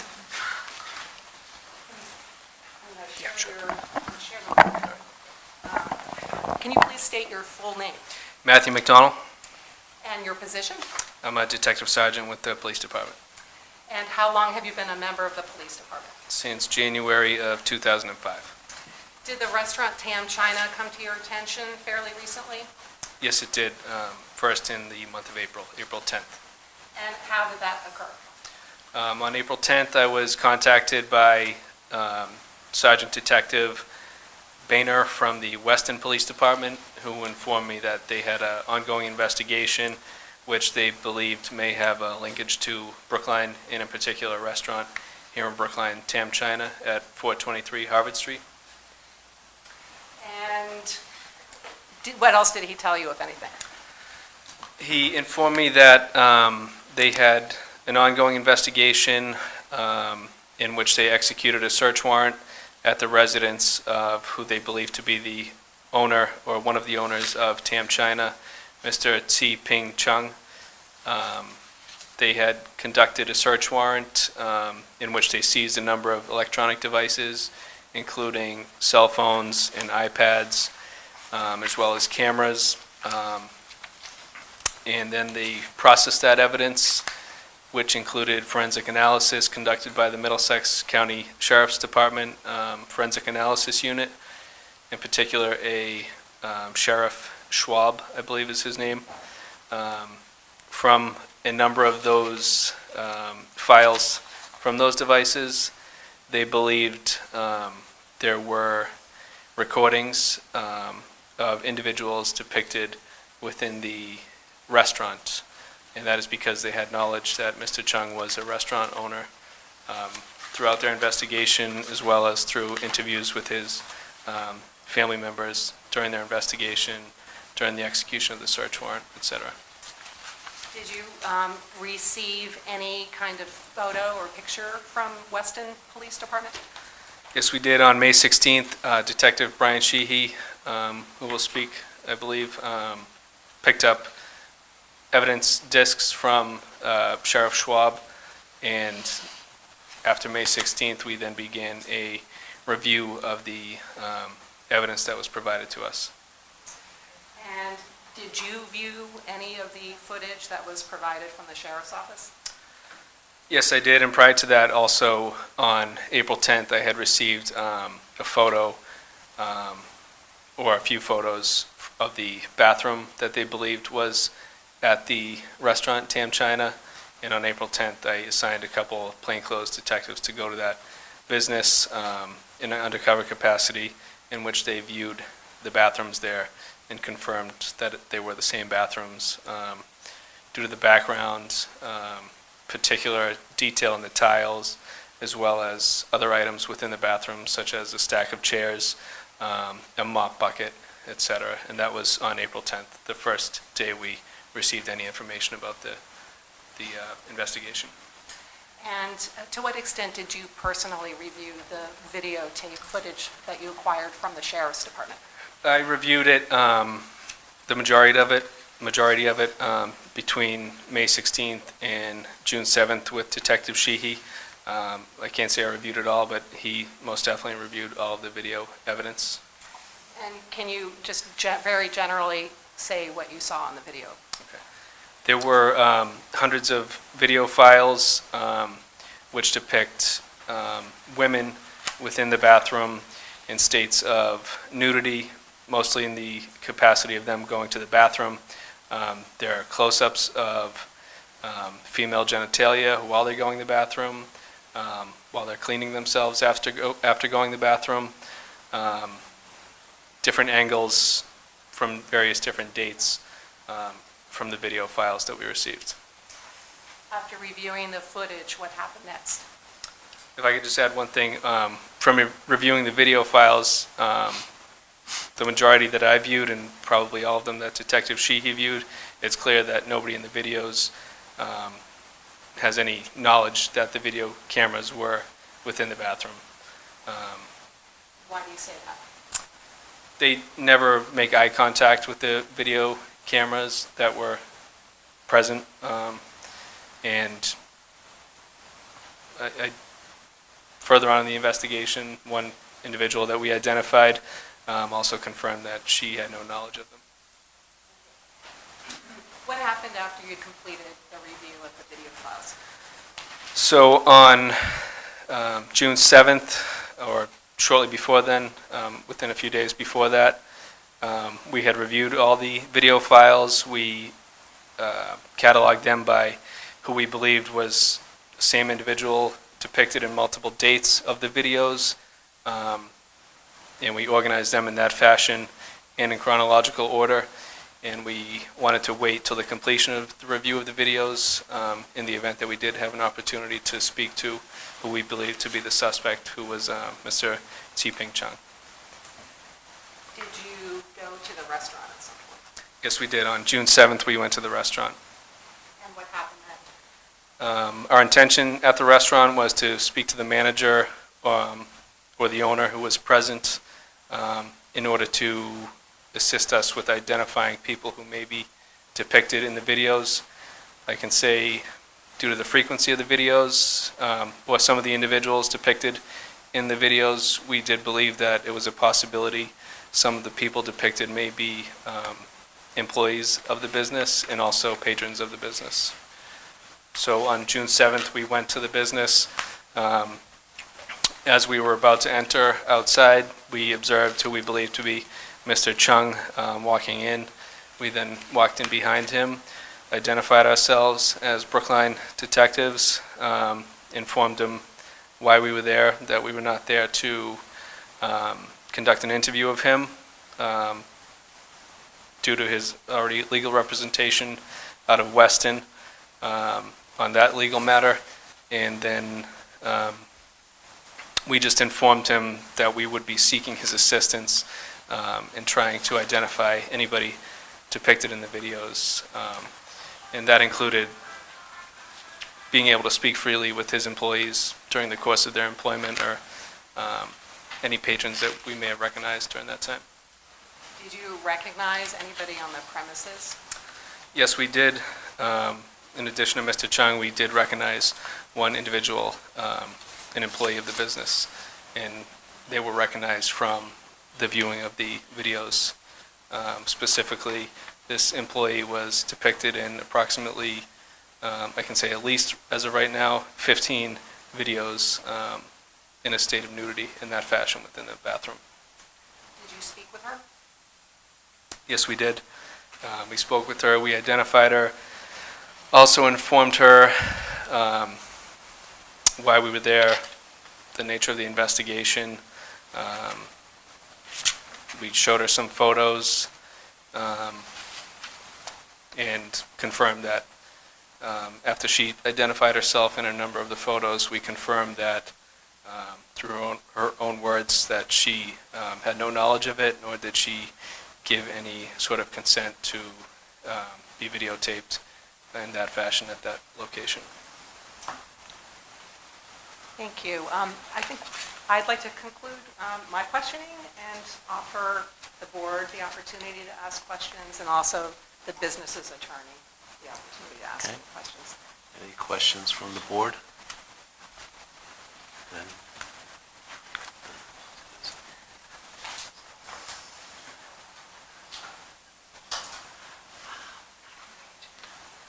So we'll give the business's attorney. May I ask? Come to the microphone, please, Yes. You kind of have to. Have to, okay, all right, no problem. and bring the mic. Thank you. How are you doing, Detective Sergeant? Not bad, yourself? Thank you, I'm well. I just wanted to go back to your testimony and ask a few questions so that we can have some clarity to what you have testified to. I think I want to first point to Exhibit 3.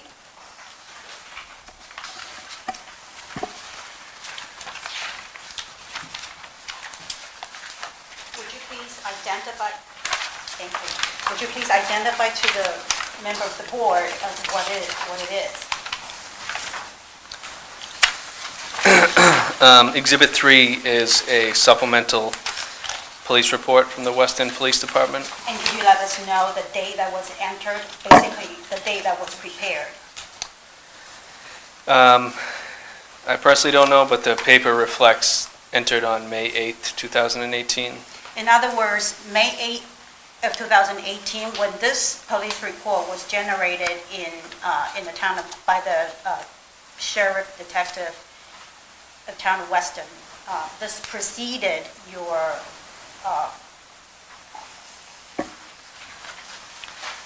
investigation on the premises on June 7th. No, this would be, well, preceded June 7th, but it didn't precede the investigation, which we became aware of on April 10th. Absolutely. And so when you started your investigation back in April, this is one of the material that was presented to you and made part of the material that you investigate.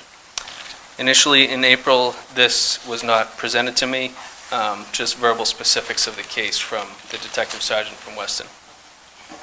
The verbal specifics, would you please let me know what verbal specific? Does it include who made those videotapes that were presented to the Brooklyn Police Department? It includes who possessed them and who admitted to those devices belonging to them. Basically, there was some basis from which you can establish an idea who the prime suspect is. In my opinion, yes. Would you please identify who would be the prime suspect? In my opinion, from all the information that I'm armed with from this investigation, it would be Si-Ping Chung. Is anywhere in any of the police report or any of your investigation that the name Tai Sheng-ing ever appeared in any of the records? Not to my knowledge, no. Do you know who Tai Sheng-ing is? I don't, but my guess is that he is another owner of the business. In any way, during your investigation, did you have to look into whether there is a pattern or any kind of policy that was instituted by the China Tame Restaurant Inc. To videotape patrons? No, I did not, but from my own knowledge of the law, it would be illegal to be conducted within a bathroom. I have nothing further. Thank you. Thank you very much. Thank you. Perhaps we could have Detective Sheehy come up now. Sure.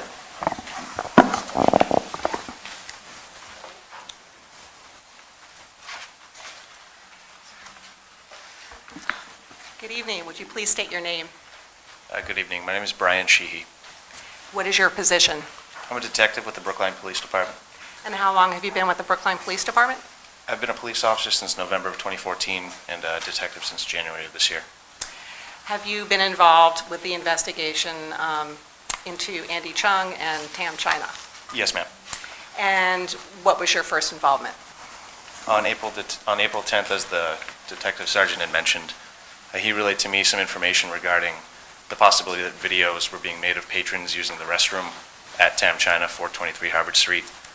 Under his direction, I was partnered with Detective Julie McDonnell. We went into the bathroom in an undercover capacity as patrons, comparing what we had seen from the still photos taken from the videos in question to what the bathroom actually looked like.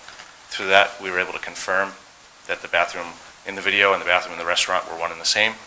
And we were also able to confirm that at that time, there were no longer any recording devices that we could detect. Did you have any communications with the Middlesex Sheriff's Office? I did. I was put in contact with Deputy James Schwab of the Middlesex County Sheriff's Office. He works in the Computer Forensics Analysis Unit. I was put in touch with him because through the Weston PD investigation, he'd come to possess the computer evidence seized at Mr. Chung's house. And did you come into possession at some point of video footage from the Middlesex Sheriff's Office? Yes, ma'am. Can you explain in detail what led up to that? Through the course of our investigation, as I said, we were able to determine that the bathroom from the still images in the videos was the same as what we had here in Brookline. I was in contact with Deputy Schwab. I went up to their facility up in Chelmsford and downloaded a selection of files which they had parceled out for us, separate from the Weston investigation. So I came to possess the videos they believed to have been created here in Brookline. And how did you actually physically come into possession of the footage? What did you do? So Deputy Schwab, to the best of my knowledge, is still in possession of the physical devices that were seized in the Weston home. What I have is a digital copy of all the video files organized by which device from which they came, and I have them on an external hard drive. And that was from the Middlesex Sheriff's Office? Correct. Okay. Did you view the footage? I did. How much of the footage did you view? I viewed all the video and photo evidence that was contained on the hard drive. And generally, can you describe the footage? Yes, as my supervisor had explained, it seemed to depict unsuspecting women in various states of undress using the restroom for either changing their clothes or primarily for using the toilet facilities within the bathroom. Okay. And did you visit Tam China a second time in June? On June 7th. Okay, and can you describe that visit? Yes, ma'am. I proceeded to the restaurant with Detective Sergeant McDonnell in an attempt to seek assistance from the management in identifying any of the patrons or possibly employees that were depicted in the videos. As we approached, just before us, Mr. Chung, whom I recognized from his registry photo and a wanted flyer put up by Weston PD regarding his other case, he was entering the restaurant before us. As we heard earlier, we spoke to him, made it clear that we were not there to interview him regarding the current case, also with respect to his current pending case in Weston. And we were able to relay that to him, and in the process, I was able to recognize one individual who had been depicted in the videos numerous times. And was the depiction of the individual, did it show her in a state of undress? There were numerous videos depicting states of undress, including changing clothes, or also close-up shots, including buttocks, genitalia area while she was using the restroom. And did you speak with her? We did. We pulled her outside to speak with her more privately and advised her of the reason we were there. We let her know the nature of the investigation and asked her if she recognized her face from any of the images which were cropped out of the videos. And you had reproductions of those with you? That's correct. We brought all the photographs that the sergeant detective had described, and I showed her the ones that I believed to be her. During the course of our interview with her, I was able to view a necklace she was wearing in one of the photographs that she happened to be wearing at the current time, and which was photographed as well for our investigation.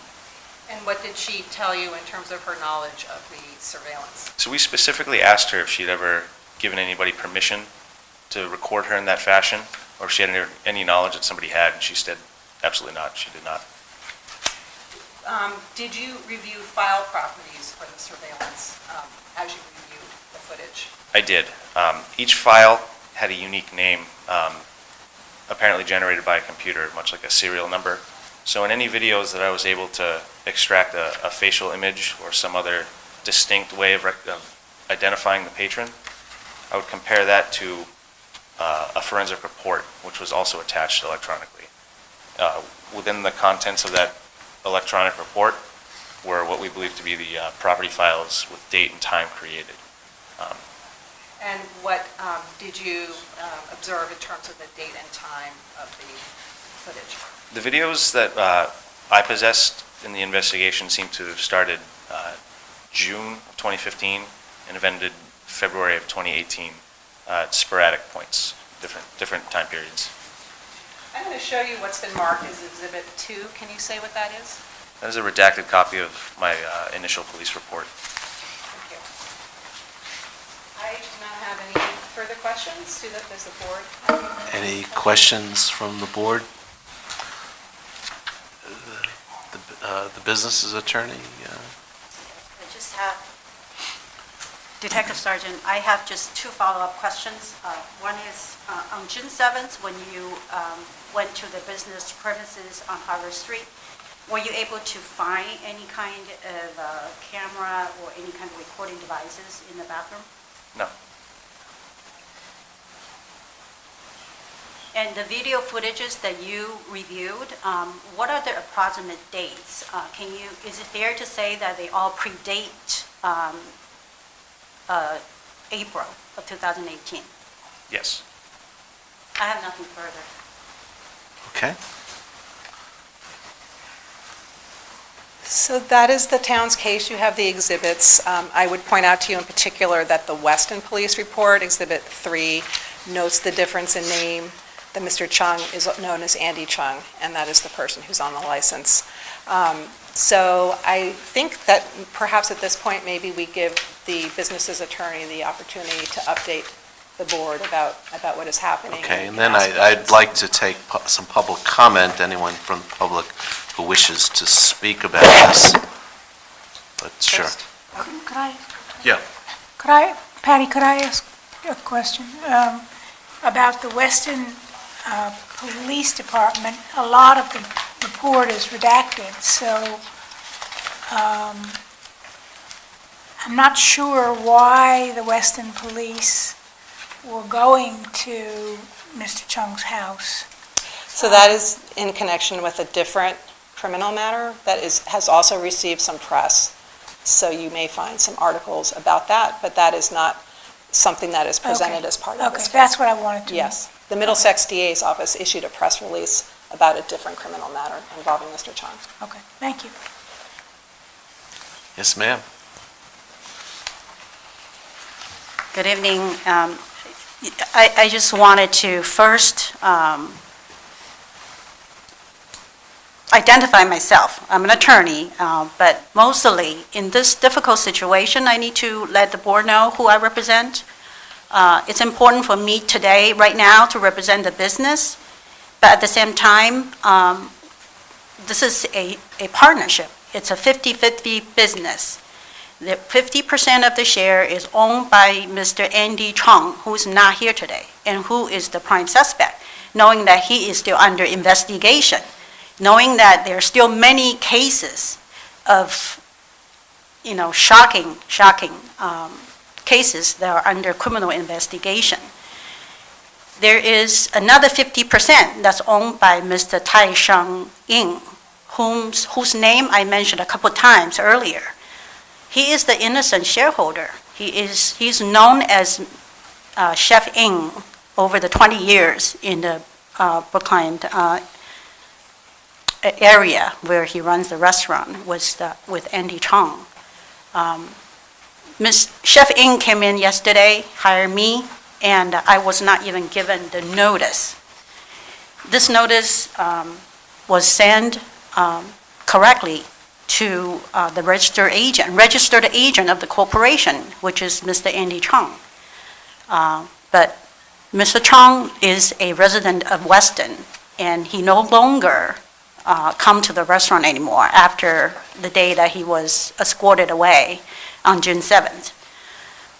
So my client did not have a copy of this notice, and I was just given this about an hour ago. And I was able to talk to the town's attorney, and I know the severity of today's hearing.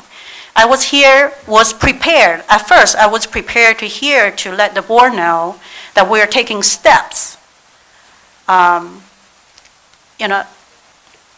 with the aftermath of what's going on. And the most shocking betrayal and unbelievable situation, outraged situation. But still, Mr. Chef Ng still need to pick up pieces and, keep the business going, because then he realized that over 20 years, focusing in the kitchen is not enough. And Andy Chong basically took care of everything else. And now he realized he has to take on everything, and he realized that he has to pay the rent, he has to pay 8 employees, making sure that the business can at least meet the day-to-day operation expenses. I was able to talk to Andy Chong's attorney, his criminal attorney, Frank Santisi. He represented to me, although I was shocked, it was not true, that maybe there's some misunderstanding, that Mr. Andy Chong, part of the condition of he's out on bail after the hearing 2 weeks ago at the Brookline District Court. Part of the condition of his bail is that he is not allowed to go within 100 yards of the restaurant, which, according to the district court docket, is not true. So I need to talk to Mr. Frank Santisi. See, that's the part of the thing. I don't know why that was misrepresented to me, or maybe there's some misunderstanding. But back to the point where I'm here to present a surety, basically, to the board, to say, this has nothing to do with Chef Ng. This has nothing to do with the corporation in general. It's that Andy, Mr. Chong took care of everything over the years, but what he did in private, it's really shocking. Nobody could have known and could have prevented it.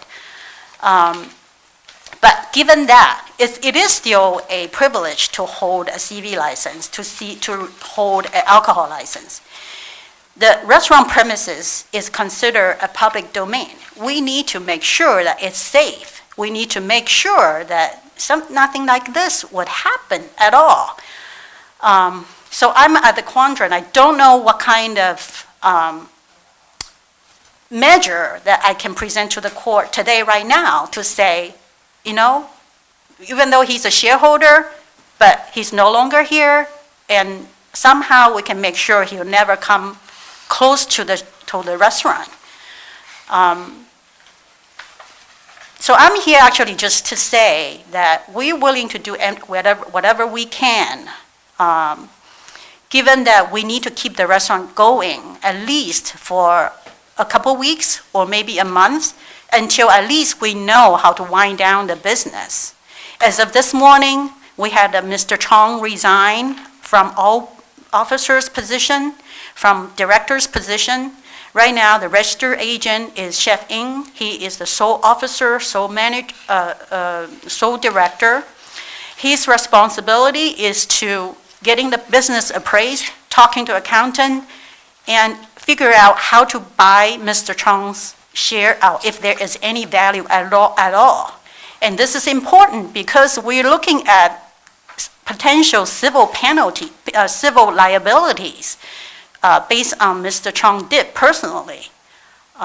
So we need some time to figure this out. That's one aspect of it. And that's why I cannot just come in today and say, Mr. Chong is no longer a shareholder. I can't do that because logistically, there are steps I need to go through. There are appraisal to be done, accounting to be done. And second of all, Mr. Ng is also interviewing potential managers who is fluent in English language, could actually take care of the front of the business. And he just told me today that he has rent to pay. He has 8 employees to make sure they're paid as well. If there's a victim in this case, I think Chef Ng is one of them. But I'm not trying to present any kind of excuse to say, he has no responsibility for what happened. At the minimum, he needs to work harder and, more diligently to show to the community that he is responsible. He is a responsible business owner. He's a responsible, at least, give an explanation of how everything is wound up.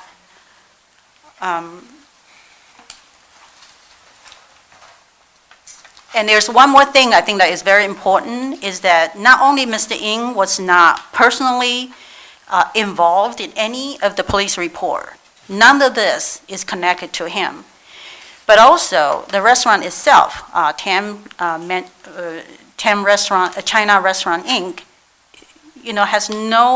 is not under investigation whatsoever in connection with all these crimes.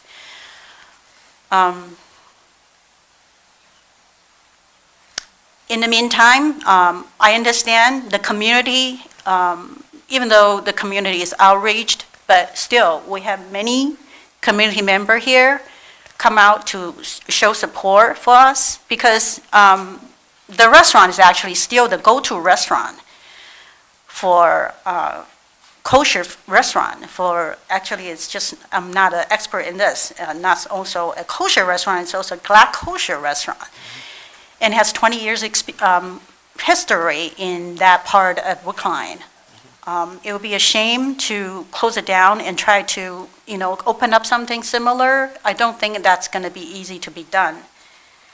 I think it will be a loss to the community if we can't find a way to make this work. But I understand any kind of sort of probation that the board would allow us to have will come with some kind of security measure, making sure that, one, this Mr. Chong will never come close to the restaurant, and two, he's in no way, any shape or form involved in the restaurant operation. That's all I have for you. Okay, thank you. Are there any members of the public who wish to speak? I know Mr. Rabinowitz, so I'll recognize Mr. Rabinowitz, then Mr. Burstein, and then I'll take comment from anyone else who wishes.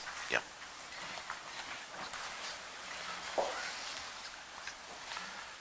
And I'll just ask, when you speak, start by identifying yourself. Stanley Rabinowitz, Constable, Town of Brookline, as well as many of the departments that I work with, and I want to explain and have a few minutes to let people know both sides of the story. And I want to commend the selectmen for choosing the people that have now been able to discover and find what wonderful detectives and the wonderful police we have to locate a situation that was unbelievable, that was not put before the public at all, that nobody went into these basements and went into the bathrooms and went into the place and went ahead and not find what was happening there. I myself, on my watch, want to explain many things that we should be doing and things that we have done in the past and been very successful. I have some well-known people in the community that are well appreciated and done so much in life that it's unimaginable for any of us in the Jewish community to have such a thing happen, because we want to disconnect from a person that did this, a Chinese person, but we can't blame all the Chinese. There are many, many more good Chinese, and we have to stand by the good ones and help the good ones and not make this town into a way that we're hurting badly. Here is a man that went ahead and went after his wife to defeat and made her miserable. I went into the restaurant and she was leaving and she was crying her hysterics and she was yelling at me and saying that my children can't even go out in the street. To somebody to turn their wife into a situation like that is unbearable. And I want to introduce somebody who I know for many years, and I want to go back into the history so you people will understand exactly. I came out of the hospital, but I came into time that would be helpful. Come up, sir. I want to let you know about this gentleman who I've known for maybe over 20, 30 years. And I want to tell you exactly what happened and how I got to know him. And I'm counting on him to the point of view to bring the restaurant in the right order. What happened was I was president of the Young Israel of Brookline. When I was president of Young Israel, I got a call, and the call I received was two gentlemen from New York, two Chinese people, wanted to put in a kosher Chinese restaurant. So I said, they asked me if the community would accept it, and I said, sure. I said, no reason why not. So they opened up, and it was called Shalom Anan, and it was down in the village when it was opened. And people were coming in there not because of anybody else, but because of this gentleman. This man knows how to make Chinese food that nobody else can realize it. And the people are coming not to see these crazy things that are unbelievable and to hurt the community and hurt the workers that are there. There's some good workers and good people. And like I say, I commend the detectives and also the chief, acting chief, and the rest of them. In fact, the prosecution and so forth is being done by a district attorney who is well known and well appreciated and no better district attorney than Michael Morrissey, and we're proud to have him in this town. And the same thing is protecting people in this town, and we got to look to do this. But again, I go back to the issue. When I got to know him, and he worked in the town later on, as you probably know, rents are going up, everything's going up, and people are hurting in this town because of the rents going sky high. But it's not mentioned that way. People are saying, put up more condos. I don't know why we need so many condos, but what can I tell you? But the reasons that I'm speaking above and telling you from the bottom of my heart that this gentleman is the man that's completely innocent. You have people in that restaurant that are losing their jobs. Some people left already. I see both sides. But for the sake of one person who is a bad lemon, a bad apple, no badder than he could be, to go ahead and destroy a business that the Jewish community was asking and pleading to have, but under the circumstance, these people aren't coming back to that restaurant because they have to be reassured that this restaurant will be in the first-class shape and protected in any possible way. And there's no better departments, even if I have to pay myself for privacy, to make sure we have this is protected, but at the same time, we call upon the Brookline Health Department, which is top graded. All over the country, you don't find these kind of people being appointed by the selectmen. We also have, which I wanted to say, being a member of the Board of Appeal, I dealt with our people who are the kindest, the nicest, knowledgeable people in the building department. We want people to come in and share with us and to see whatever goes on that we intend to renovate.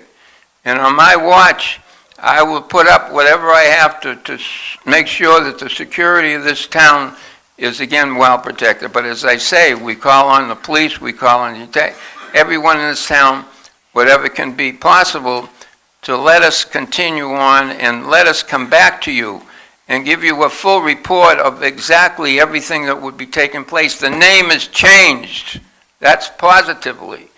I know I got the cooperation because this gentleman is not only a person that knows how to cook and knows how to make Chinese food, that is unbelievable. I feel that this Chinese, with my say-so, even if I have to pay for it, should do things in the community to make it a better community, as well as I'm saying to you before the board, that I'm willing to go forward and make sure that people that do not have the money to afford a good, decent meal, I want them to write a letter to me, and I will see to it that people will be helped the same way as we need to help this particular situation that was unbearable and anything happened. But as you probably know, again, I come back to myself. When I was president from the Young Israel, at the same time, we had a tragedy. And the tragedy we had was the whole synagogue was burnt down to the crisp. The very first call I got was from Ted Kennedy. Ted calls me, he says, Stanley, he says, I hear what happened, I'm coming right down. He's the first man that came in to see what was happening. And he said, we're Bill, but there was a gentleman who'd done so much for the community and so much for people that work. There's a gentleman here by the name of Aaron Furstein. He was in the White House. He was honored by Congress. He was honored everything because he went ahead and did more than anybody else could possibly do in paying the people that worked for him, even though there was no building there was burnt down. It was one thing after the other. In the Jewish community, we've been really hurt badly. And so I'm not only speaking for the Jewish community, I'm speaking for whatever I had in the past, because I was also chairman of the Brookline Housing. In the Brookline Housing at the time, people never knew this because I never spoke out as much as I do now when I see innocent people being hurt and people losing their jobs, and I have to speak out because we need to help whatever way we can, and this was my motto. So I went ahead, and as I went and I spoke at that time to see Brookline Housing was in the worst shape possible. People were going ahead and that worked for the Brookline Housing, they were taking cars naturally that they're allowed to, tax money to put in the vehicles that belong to Brookline, but they were taking their own vehicles. This is documented, this is in paper, this was written down. All these things were being done, that they were taking gasoline that belonged to the taxpayer, and when the selectmen heard all these things going, they came to me and they said, Stanley, we want you to take on the responsibility of chairman of the board of Brookline Housing. I said to them, I'd only be too glad. There were a lot of big people that wanted that job. Right. I know for a fact that there used to be a Representative Siegel, his wife called me a lot of people wanted to take it. Pardon me? A lot of people would like to speak. So I know, but I just want to say what goes on in the town, and that I was fortunate to make it happen to clear. I have to have the time. I hear everybody else spoke. Everyone before me spoke for a long time. It wasn't just 5 minutes, but they spoke a long time. I had the patience, but I have to give my heart not to see people being destroyed. So I'm saying, even though I'm going a little further, I know some people give up their work, but I know the town council and people representing also had a long time to speak. We agree what she's saying. Everything that happened was true. We don't deny that. We say you're doing a great job, but let me go back to the situation. When it happened in Brookline Housing, at the same time, the people were taking money from Brookline Housing. The money was being distributed like it was a bank giving out money. And so when I got in, I changed it. There was the infighting with the board. I brought the board together and they all voted at that time in the way of getting us now a new director and a new assistant director. From then on, I went in the last minute, it was the last second, I had 3 weeks to put up a building, and I put up the building that was right there on Harvard Street, and it was called the Kickham Apartments. Why was it Kickham Apartment? Because John Kickham was on the board, and the children came to me and they pleaded. Mr. Rabin, what does that have to do with the restaurant? What it has to do was that I worked my heart out. Right, I know. And I worked to make this town a better town to live in. I agree. So I'm just saying, you people have been very cooperative. When it happened that Butchery went and had a fire, you people were there to help us build. I'm asking you to give us time to rebuild let us go Okay. forward. I was successful, and hear I you. promise that I will. Okay. I'd like to call on Aaron Furstein. He has a few words to say, so there was a complete separation, completely separated from one to the other. Separation was whatever went on to that man that, I tell you, mental, Okay. whatever the story, separate from the Jewish community, which I leave you with the last word, and the last words that I'm saying now is, what is kosher? Kosher means, to the point of view, is clean, but it also brings in many other avenues. And the other avenue is that the animal that's being slaughtered is being slaughtered in a way that does not bring any pain to the animal.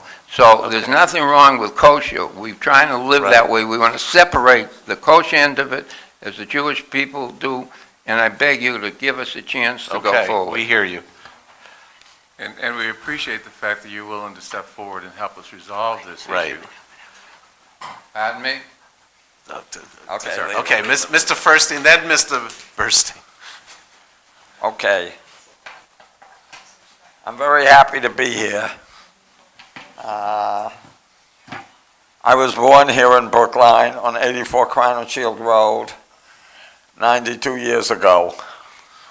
And I was on Beach Road for 60 years and on Kent Street for 30 years.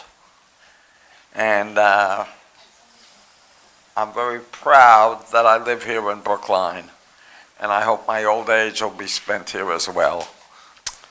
Okay, this unfortunate story, I just want to give you some of my thoughts, and it'll be very brief.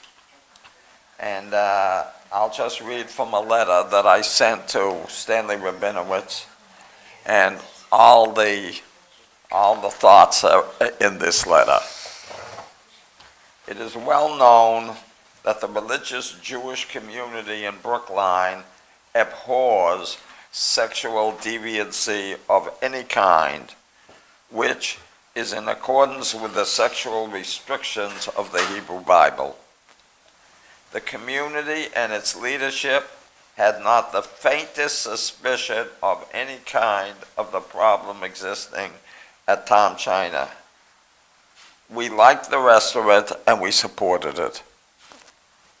That's the fact. The owner-manager gave us no hint of his shocking and horrible problem. He now has been caught and will be punished with life in jail, together with loss of his business, his family, and his name. We now ask the town of Brookline to grant the community the just right to find a new owner who will keep the restaurant open, save the jobs of the innocent workers, and satisfy the needs of the Jewish community. Sincerely, Aaron Feuerstein. Thank you. Mr. Burstein. Thank you. Good evening, Chair Wyszynski and the whole Select Board.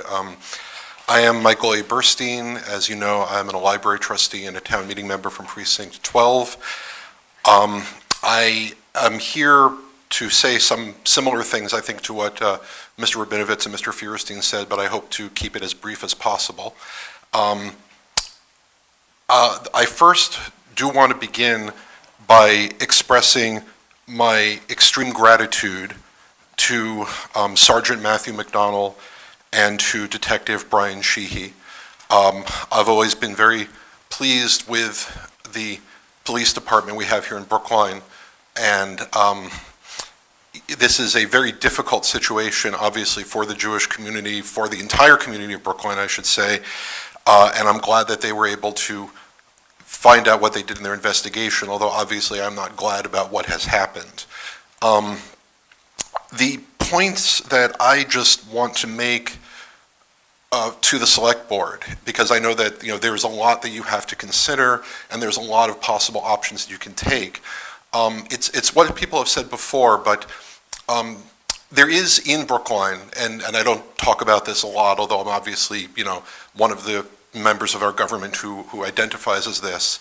I am one of the Orthodox Jews. I'm modern Orthodox, and my family keeps strictly kosher. And those of us who do keep kosher have, unfortunately, a limited number of restaurants that we're able to go to in order to enjoy.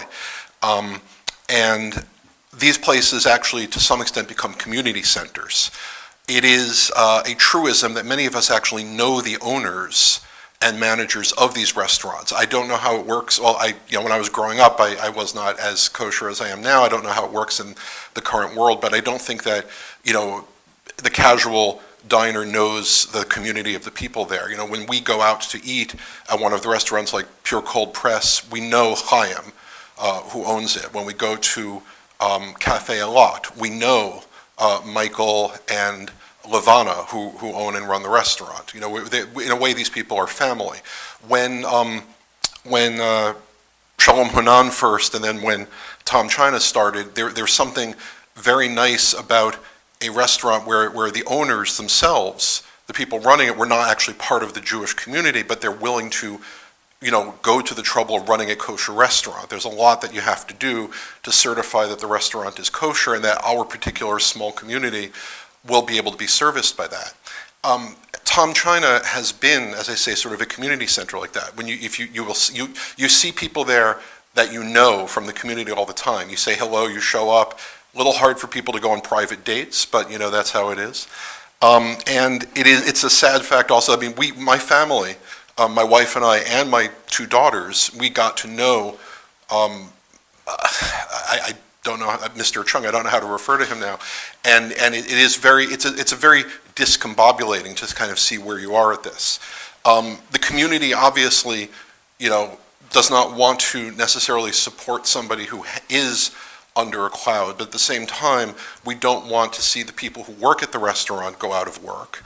It's not just a question for us, it's also a question for them. We'd like it to be a place that would stay kosher and keep being good for this community, for these people who live in Brookline. I will tell you, it draws people from outside of Brookline. I remember a few years ago when we had the Democratic National Convention in Boston, I think every kosher-keeping Democrat in the country was showing up at Tom China. And the fact is that the restaurant also actually does serve a non-kosher keeping clientele, something that you might not necessarily think about. I've known people who are completely allergic to shellfish, who have found this was the only restaurant they could go to, because the only restaurant they could be sure of that there's no shellfish anywhere that might contaminate anything. And of course, the restaurant doesn't serve any pork either. So it does serve people beyond the kosher community, but the fact is that it is something that we value as a community. It is literally the only kosher Chinese restaurant in the Boston area. We would hope that in some way it can be salvaged and saved in a way that will benefit the people who work there, the co-owner who does not is not under a cloud, and I present that to you as a member of this community in Brookline. Thank you. Thank you. Come on up. Introduce yourself.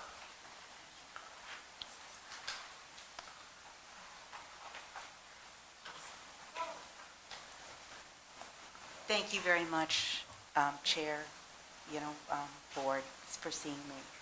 I was born in... And your name? Okay. My name is Rhonda Ann Gerber. Okay.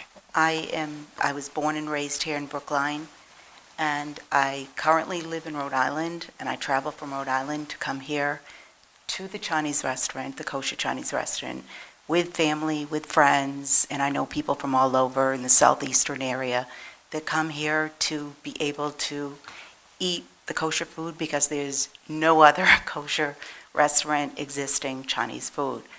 And, with all said, that everybody had said, everything that has happened, the community has nothing to do with this one individual person. The community is a respectful community that serves Brookline, respects everybody here. And I, who one day want to come back here very soon because I like it here, and I should say I love it here. And to be able to bring my family, and I do have some members of my family that do live here. And I want to see this restaurant exist for the people of the community, for the people not to lose their jobs just because of one person that could ruin it for everybody. Why should one evil, bad person ruin it for good people? There's too many good people here that want this restaurant to exist, to support there's no place that people will be able to go out to eat and for special occasions, for birthdays, for anniversaries, for dating, you want people to be able to have something that they can go to, that they can feel that it's connected. It also serves it's profitable, here in Brookline for it to exist because you have so many Jewish Orthodox people that only eat kosher. So I thank you so much for your time. Sure. Thank you. Thank you. Sure, come on up.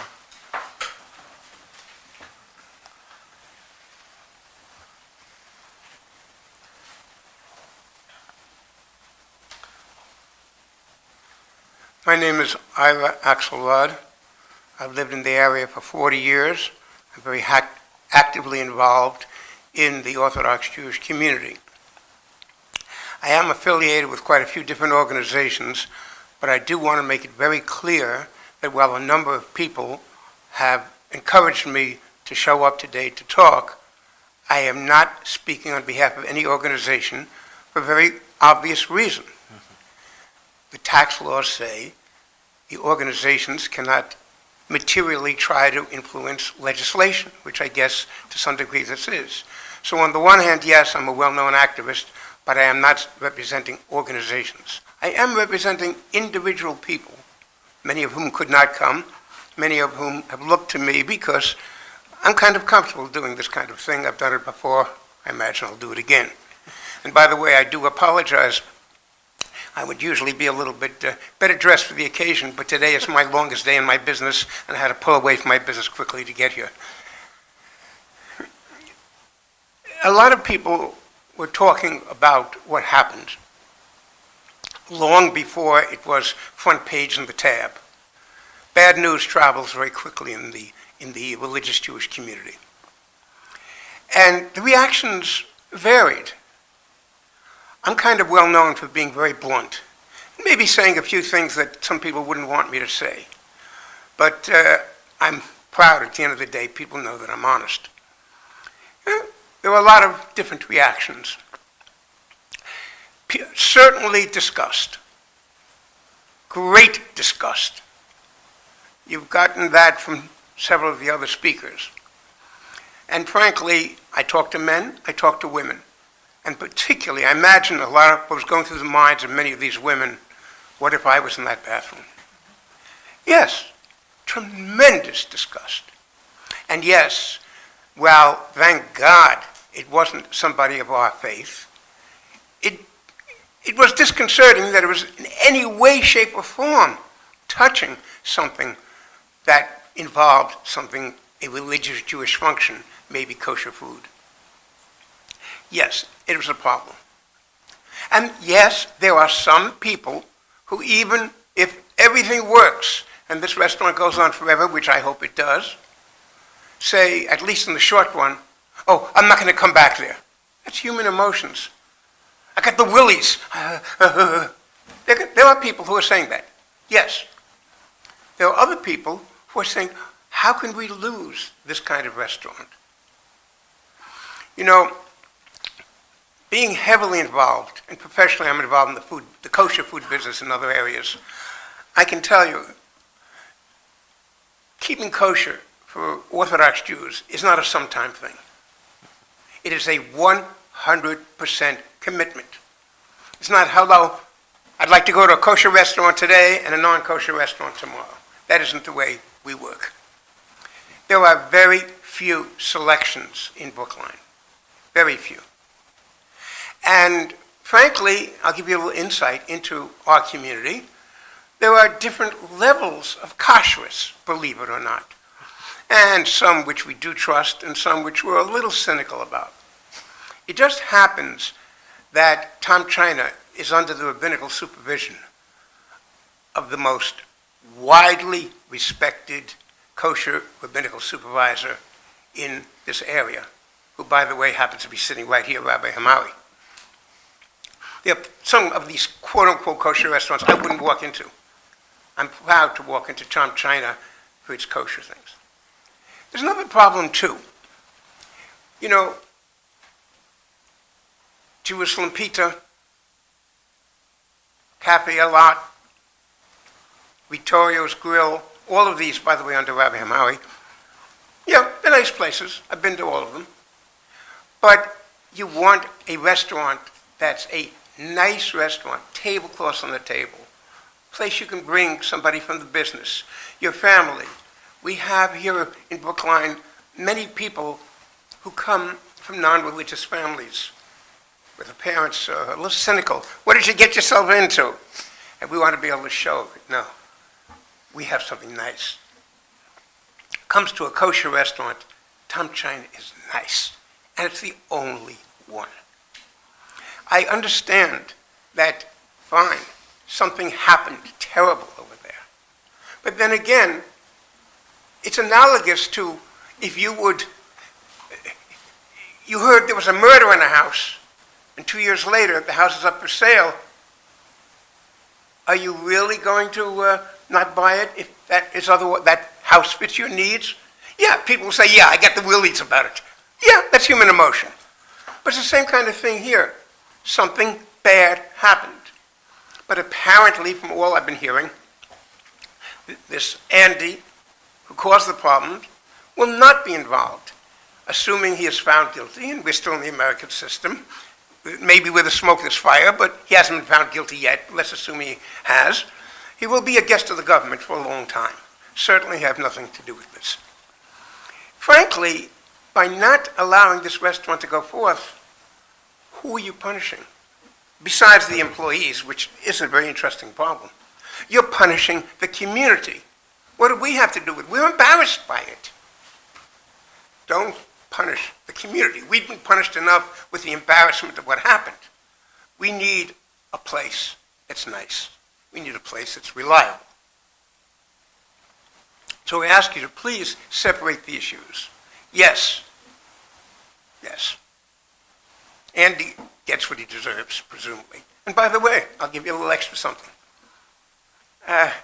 Andy, besides this, in my opinion, is not a nice person. I had a run-in with him a couple of years ago, the last time I was there, and I said something to him that, rather politely, and he said, if you don't like it, don't come. I haven't come since. I am looking forward, now that Andy is no longer in the picture, to going back. And I suspect there's a few other people feeling that way too. So please give us that opportunity.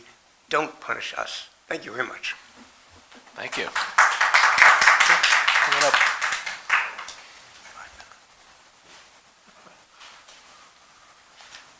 Thank you.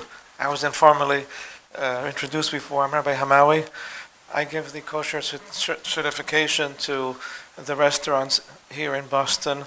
In Tom China, I've been working together with Andy and together with Ying for the past 20 years, and I knew them ever since they were in Shalom Hunan. It's been 25 years. All I need everybody said everything already.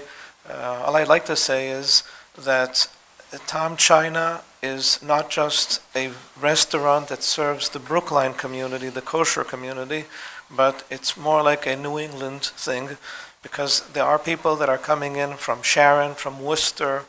They just come here to eat because there's no other Chinese kosher restaurant, and Chinese food for Jews is almost like gefilte fish. So it's they can't live without it. Besides that, I'd like to also mention that a lot of the takeouts happen at Tom China, and they go out to the college campuses, MIT regularly, Harvard, BU, Brandeis, all the college campuses, and we're talking about huge orders for 200, 300 people every time. So, and there's nobody else who can do that. And Ying is a model person. I've known him for many, many years, and he can stand up to this, and he's honest and a good person. I don't have any doubts that he can do this job correctly.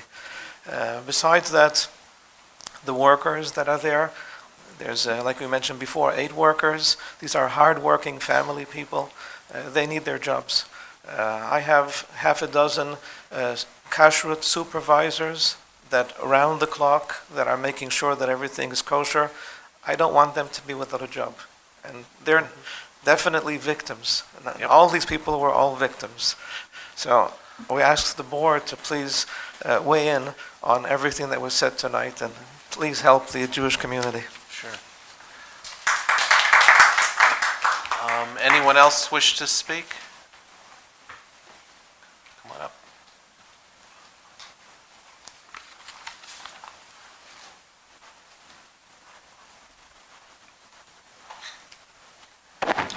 Hi, my name is Linda Galper, and I've been a homeowner on Gardner Road for 43 years, and I've never come to a selectman meeting, and I'm happy now to be able to place your faces with the names of the selectmen. So I really don't have much to say and didn't prepare any comments. I just want to concur with all the comments that you've heard. As a family keeping kosher, there are very few restaurants here for us to go out to. And Tom China, although Mr. Chung wasn't always the most friendly person and yelled at me once because I wanted to change my seat, and then I didn't go back for a few weeks, but it is one of the few kosher restaurants that we have. I do not want my money in any way to support Mr. Chung, so if he is not involved in the restaurant and does not benefit from it financially, I would hope that our community can find a way to keep the restaurant going. So I hope that you'll give us some time to figure that out. Thank you. Thank you. Anyone else wish to speak? Well, it's clear to me that, I find the community response, especially after what's happened, just amazing. And is a testament to Mr. Ng. And clearly, I think the business deserves some time to reorganize and get its act together. Could I? Sure. I know you'd offered us the opportunity to ask a question before, Patty, but I would like to ask the officers, if I could, a question about their investigation. Because I think that this board and the community deserve to know the answer to this, and that is that, was there any indication in your investigation that anyone else was involved in the placing of these cameras? Were they placed in locations that were accessible to Mr. Chung easily, and he didn't need help placing them, or was there any indication at all that any of the employees or other people involved in the restaurant were aware of this or involved? To answer your question, we have no indication or evidence at this point that Mr. Chung had or needed any help. It kind of sounded like a two-part question as well. Would he have needed any help? From our understanding, the vantage point from which the cameras were placed, they were low.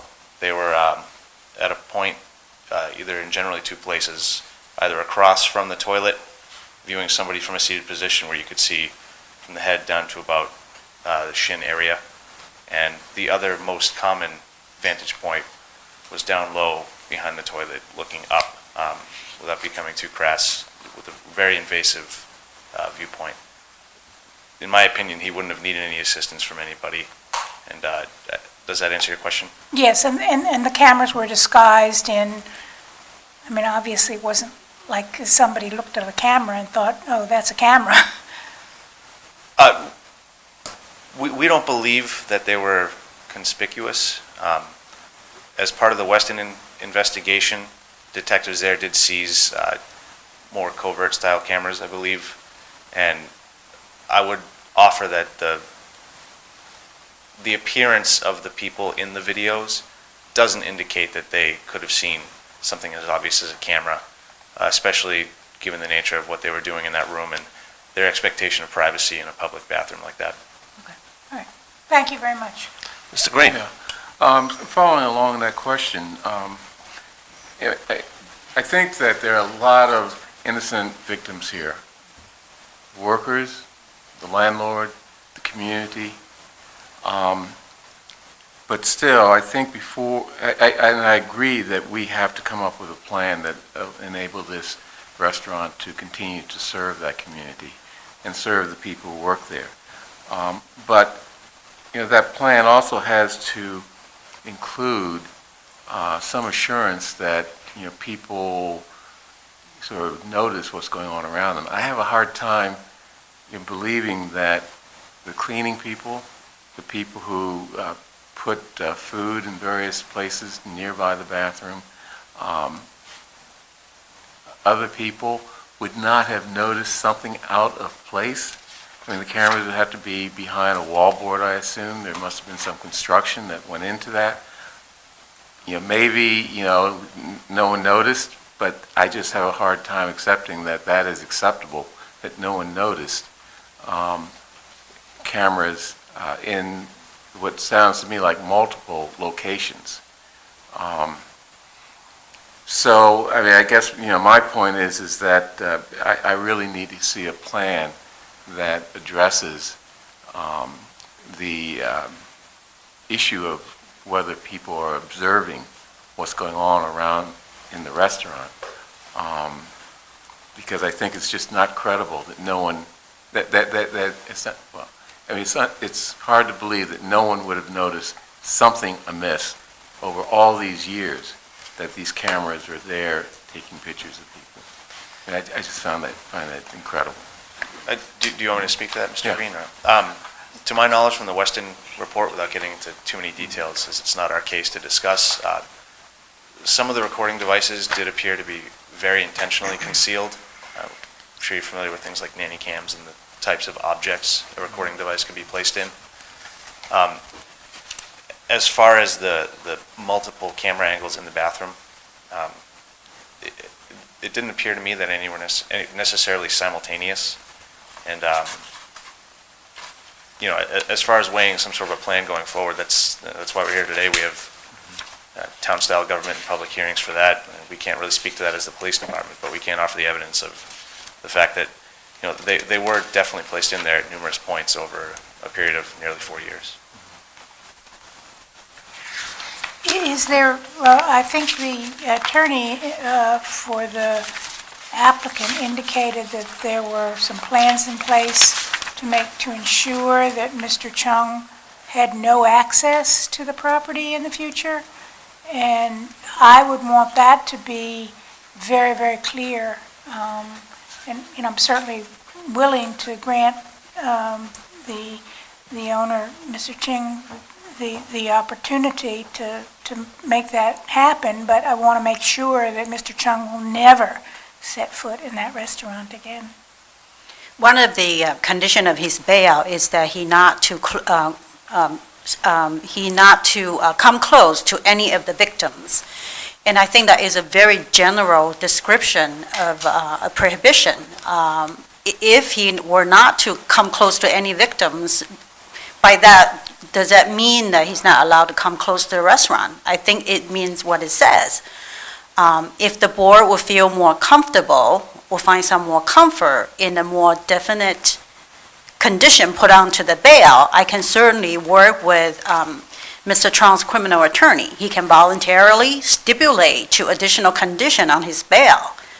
From a few times I discussed with Attorney Santisi, he seems to offer cooperation. Yeah, I mean, I don't have any concerns that we can keep Chung away from the restaurant. I mean, I think that's easy to deal with. My concern is is it Ying? Yes, Mr. Ng. Okay. I understand that he doesn't speak English very well. So I think, can you assure us that we'll have a manager who does speak English and, is specifically tasked with making sure that going forward, there aren't any problems of this nature or any other nature at the restaurant, to give the community some real assurance that when they go there, they can feel safe and they can feel comfortable that, they're getting what they're expecting to get from their experience. Mr. Chung, who has left 2 weeks ago, he never came back. He is the designated manager, both food manager as well as alcohol manager. Technically, we're not supposed to sell alcohol. There's no manager there.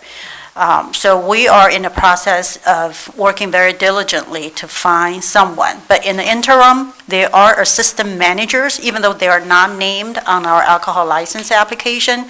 But, over the course of the operation, there's always somebody who's fluent in language, fluent in alcohol trainings, safe serve training. But our goal is really to find someone who can actually named as a manager who is overseeing everything. But I'm not quite sure how quickly we can do that. I would say at least a couple weeks before we can submit a application to appoint a new manager to take over the alcohol license. But even with that, with the process of hearing, it may take up to 3 months before we can have the ABCC approve our application. Right. I'm just brainstorming. I don't have a good plan here. So everyone should be aware that ABCC, the Alcohol Beverage Control Commission, that's a state agency, has concurrent jurisdiction over the alcohol license, and they have begun a hearing process which is similar to this. So whatever this board does is something separate than what the ABCC is going to be doing. So if you're concerned about the health of the business going forward and making sure the business survives, you should be aware of what they're doing and show up at the ABCC hearing when that happens. And that would be downtown. That took place last week already, and it was taken under advisement. We have not heard a decision Now, yet. do they typically have, so that the hearing has happened and that's it? And We're just waiting for a decision. I think it's going to be at least some suspension, but I'm not quite sure right.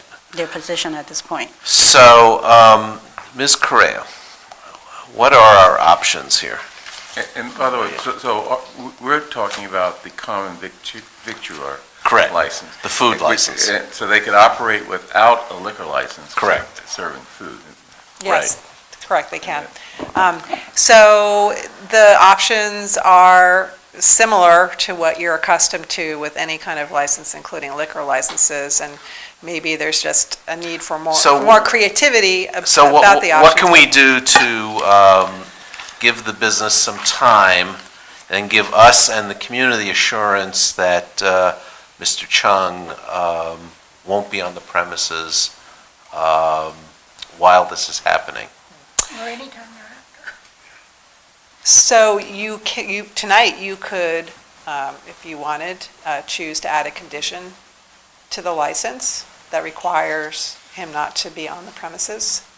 That requires the business not to permit him on the premises. You could decide not to take action tonight and adjourn, and come back with a sort of more comprehensive kind of plan. But that could be like a temporary condition that you could put on pending further review, for example. So they can't operate, though, without a manager, They can't sell alcohol without a manager. but they could operate the restaurant without a manager. They can operate I believe actually our regulations require a manager, so they should.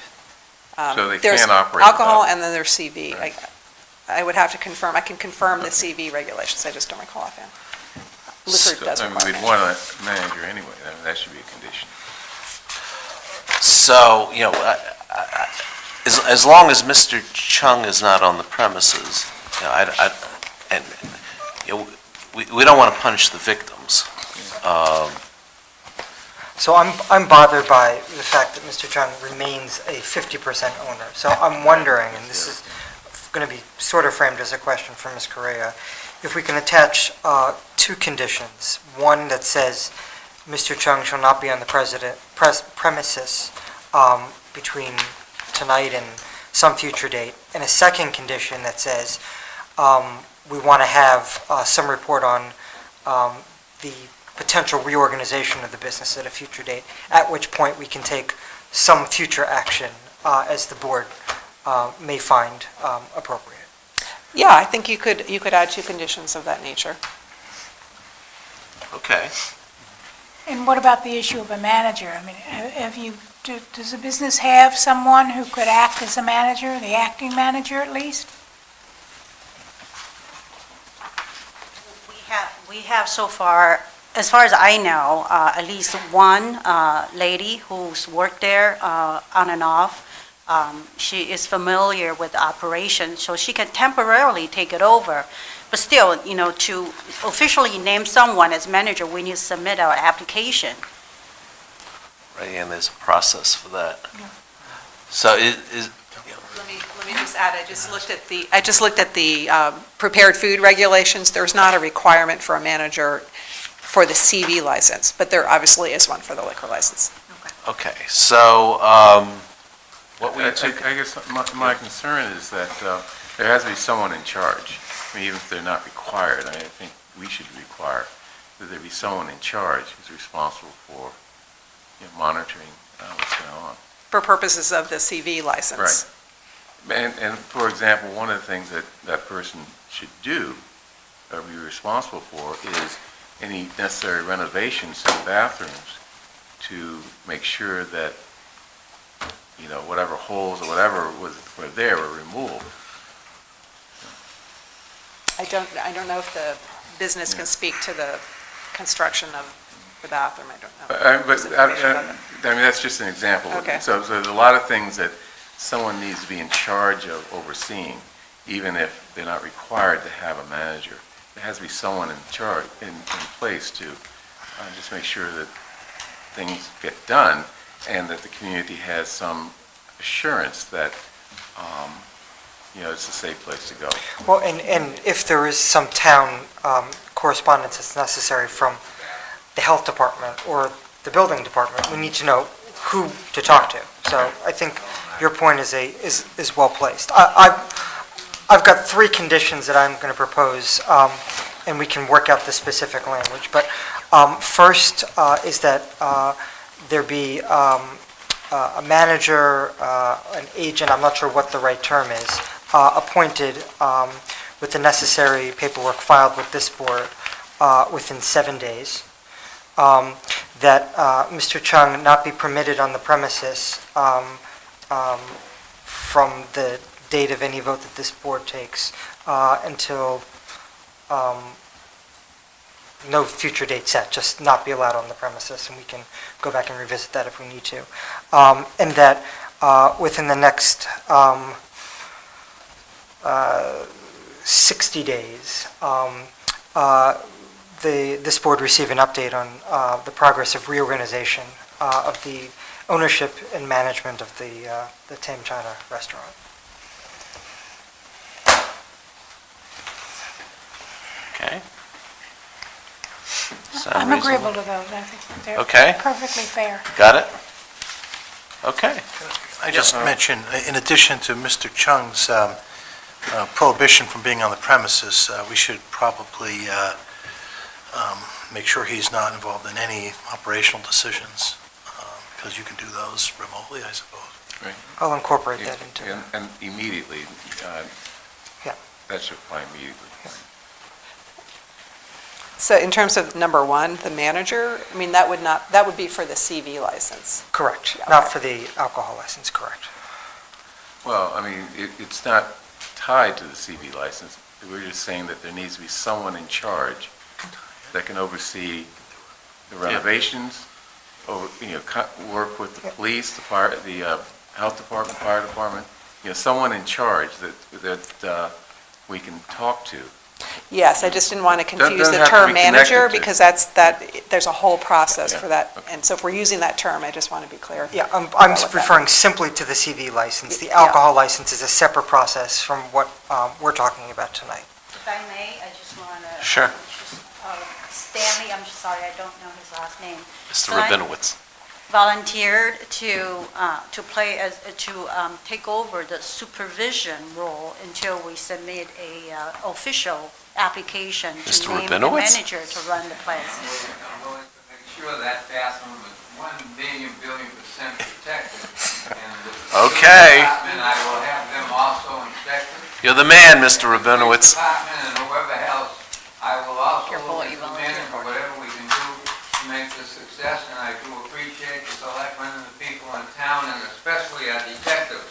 Okay. Hell of a great job, and we should commend them, as I did before for the chief, and Right. honor him. I honor him. Okay.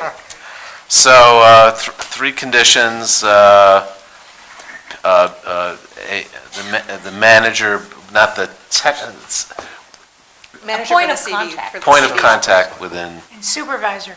Yeah, right, supervisor. no involvement of Mr.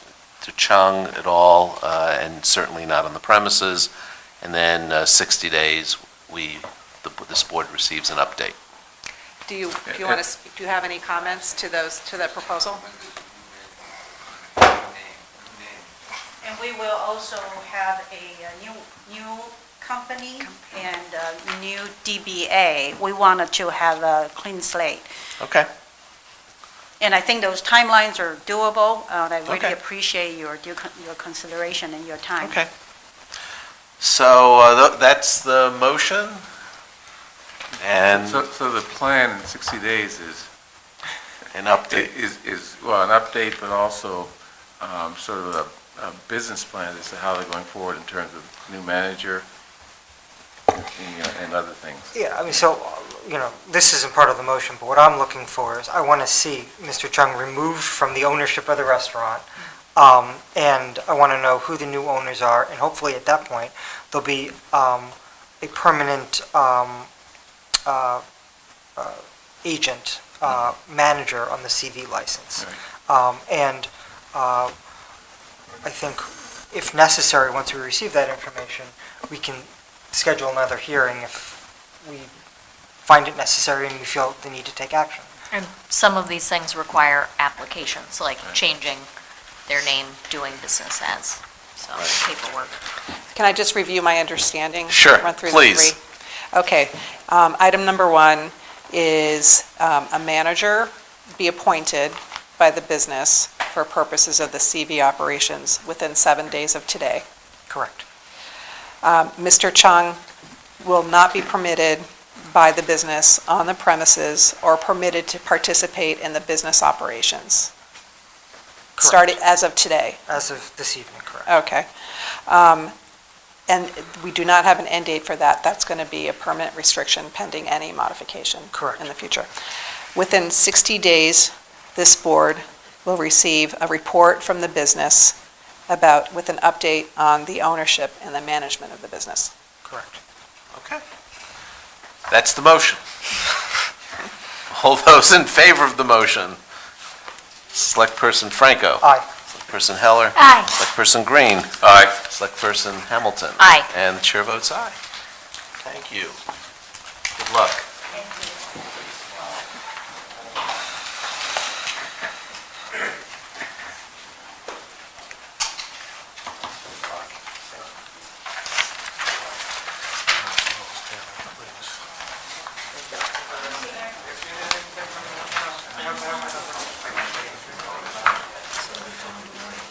Okay, we still have some more business. So next up is BU, parking garages. Thank you, Mr. Rabinowitz. I remember you from many days.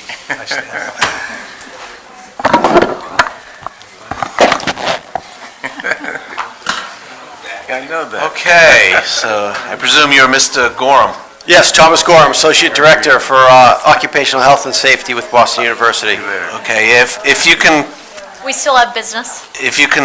take the discussion out to the hallway, that would, so we can continue. We'd really appreciate it. Okay. I suspect this one won't be quite as interesting. Contentious or as interesting? I hope not. Okay, what's going on here? So in our course of building the new Booth Theater, which is at 820 Commonwealth Ave, we discovered that we needed, through our regulatory review, needed licenses for garages to storing gasoline in that building. And then we came to discover that we didn't have current licenses for our other 8 buildings in Brookline that have garage licenses, or that would need, that have current active garages in them. So from 730, 748 Com Ave, 808 Com Ave, buildings that have been in existence and been functioning as garages for 50 to 75 years or even longer, some of them. So we're just starting the process to make sure we're legal and in compliance with the state So regulations. this doesn't represent any changes in operation, location of garages, any change in the amount of gasoline on the premises? Yes, they require us to count vehicle spaces and 20 gallons per vehicle space, which most vehicles no longer have 20-gallon gas tanks in them. But back in 1970, when this state law came into being, that was the average gas tank size, I guess. So okay, that's where No it came wonder from. they were so big. Yes. My only question is, frequently in these types of garages, there's a diesel tank for a backup generator, and I don't see any notation for oil, so is that? There is no, none of these facilities have backup generators in them. They are all supplied by natural gas. We're converting, heating systems to natural gas for a variety of reasons. So there are no backup generators in these buildings. They're not critical buildings for us. They're not dormitories. They're not critical laboratory space, things of that nature. Yeah, okay. Most of that's in Boston. Okay, any questions from the board? Just to clarify, Mr. Chair, the university actually does have a permit for 808 Commonwealth Avenue. It was acquired in 2002. 808? Yep. Okay, well. So you had one? Our facilities, I've been there since 2013, so, but in our records, we couldn't find it, so. We found it. Okay, thank you. This is a public hearing. Yes. Is there anyone from the public who wishes to speak on this? Okay. I see none. So any other discussion? So I'll move that we approve the application of the trustees of Boston University, as represented by Thomas Gorham, Associate Director, Campus Clinical Safety, for the keeping, storage, and use of gasoline and other flammables at 9 separate parking garages, structures on Commonwealth Avenue and Dummer Street. And this would totals out to 14,480 gallons of gasoline in the tanks of 724 automobiles. Also, 3,620 quarts of motor oil in 724 automobiles, and 724 gallons of antifreeze in the same number of automobiles. So all those in favor Does that of... include window washer fluid? They didn't... That's not hazardous. Okay. All those in favor of the motion, please say aye. Select Person Franco. Aye. Select Person Heller. Aye. Select Person Green. Aye. Select Person Hamilton. Aye. Chair votes aye. And we should Thank note- you. We should note that the fire department reviewed these applications and saw no reason to deny them. Okay. Okay, Thank thank you. you. I'm going for Chinese food. Kosher Chinese food. Okay, next up is the lodging house at 1087 Beacon Street for change of lodging house agent from David Gloth to Catherine O'Leary. Howdy. I'm David Gloth, from 1087 Beacon Street. She couldn't be here tonight, so they said it was okay because it was short notice for her. Okay. Sorry. So what's happening? Just having her be the agent. Okay. What's the name of the place? We go under the name Beacon Inn. Oh, Yeah, okay. do you know? I see it on the T. Oh, good. Okay, any questions or comments? No, I see that the proposed agent's going to attend a training with our health department next month. Is that correct? They usually do whatever they do routinely. Okay. This isn't a public hearing, but if anyone wishes to speak to this application, now is your time. I see none. So I will move that we approve the application of the lodging house located at 1087 Beacon Street, David Gloth, innkeeper, general manager, for a change of lodging house agent to Catherine O'Leary. All those in favor, please say aye. Select person Franco. Aye. Select person Heller. Aye. Select person Green. Aye. Select person Hamilton. Aye. And the chair votes aye. Okay. Thank you very much. Sure. Thank you. Thank you for your patience. I've never witnessed anything. Yeah. I'm so shocked, but I thought you did a fabulous decision. Thank you. Okay, and then second to last item on the agenda is Brookline Spa is changing ownership. What's happening? Good evening. My name is Hugo Oliveira. I'm a resident of Stoneham. Just wish in the future to be a resident of Brookline, starting with the business. And so pretty much my idea is to keep everything the same, just change of the ownership. Okay.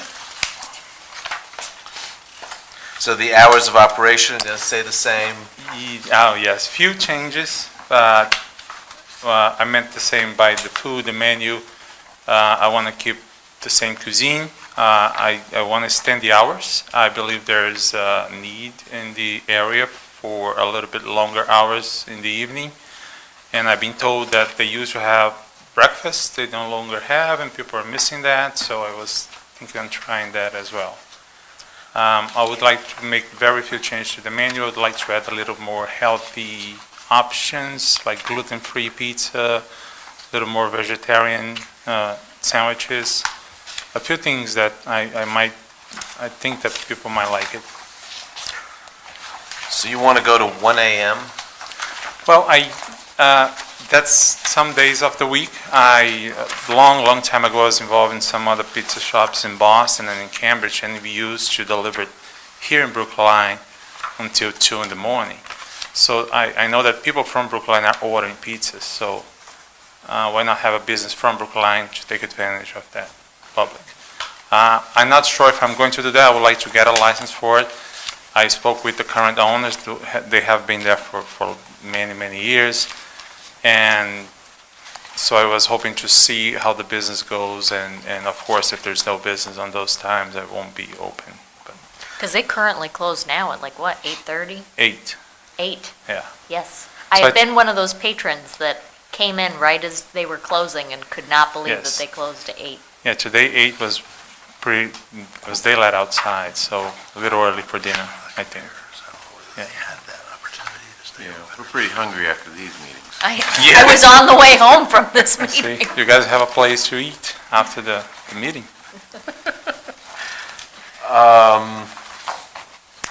Have the abutters received notice of this? 'Cause, there are some residences right around there. I'm just a little concerned about the 1 a.m. I don't know if, I know we typically will send a notice to all the elected town meeting members in the area. Unless it's a required public hearing, I doubt we send notices to abutters. How many residences are there? I mean, I think there's one building right next to it, but. Well, Isn't the there's, church next? yeah, that's a pretty dense, well, across the street from St. Mary's, and then, Linden Street. Other side of the Is that school. Linden? no, it's not Linden, It's it's Brook, Brook. which is kind of 3 deckers. And then Hurd Road is 1 block back. Right. It's pretty dense back there. Yeah, it's But pretty not close. Plan near to the have restaurant. entertainment? You Yeah, plan- well, just playing music, like radio music and the At what time? speakers. Inside. Yeah, they're like tape music inside, but I'm not gonna do that, of course, at 1 AM. I'm gonna stop that early. The 1 AM is mostly focused on delivering pizzas, so I don't expect any food traffic or absolutely no noise inside the restaurant at this time.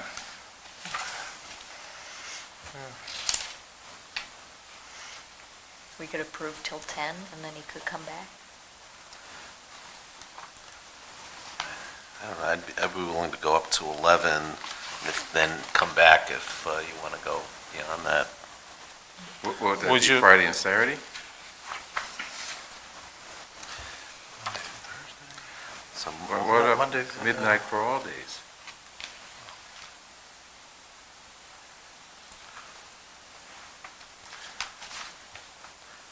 I'm just, there's nothing else in the area. Well, there's no other eating, there's no other place in the area that would generate foot traffic at that hour. that I'm- Matt Murphy used. Well, that's That's way down down. the street, that's, When does the Walgreens close? And that generates a decent amount of foot traffic. 11:30, I think. yeah. And that's the only place you can get food at that time. Voting the options, Well, I giving some more think, options. 11 or 11:30 is, fine. I mean, again, if you told me that there were notice to the neighbors and they didn't come, then it would be a different story, but I do think there should be an opportunity for them to weigh in. So, would we go 7 days, would we go 7 days to 11? I have no problem with that. Yeah. Yeah. Okay, and then if, Would you consider like Friday and Saturday to go a little late?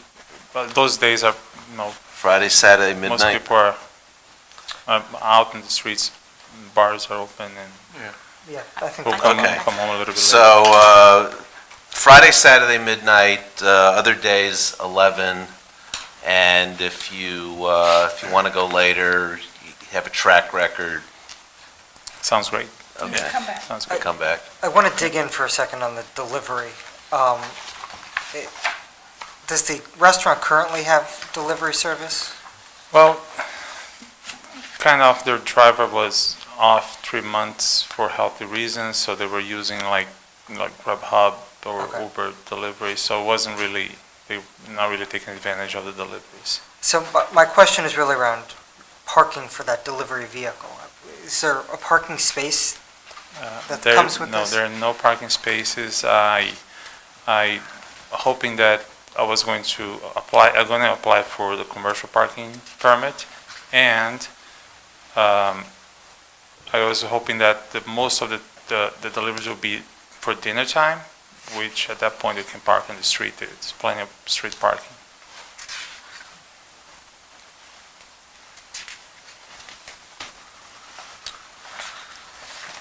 Okay. What about the delivery to the restaurant of supplies? We stay the current. I'm gonna actually start with the same supplier. I'm keeping the same pest control and keeping the same trash collection because I want to see what's working well, what should change, Sure. and I want to give it some time. So I don't want any changes on the food. Same, I'm keeping the same supplier with the same delivery schedule. Okay. This isn't a public hearing, but if anyone wishes to speak to this license, now is your time. I see none. So, I'll move that we approve the application of Olive Tree LLC doing business Brookline Pizza Spa Restaurant, Hugo Oliveira, Oliveira, yeah, Portuguese. manager for a common victual license, I'm terrible with names, and entertainment, radio tape music license at 75 Harvard Street, inside seating capacity is 8. Hours of operation, Monday to Thursday, 6 a.m. to 11. Friday, Saturday, 6 a.m. to midnight. Sunday, 8 a.m. to 11. Entertainment hours daily from 9 a.m. to 11. Location, okay. So that's the motion. All those in favor, please say aye. Select person Franco. Aye. Select person Heller. Aye. Select person Green. Aye. Select person Hamilton. Aye. Chair votes aye.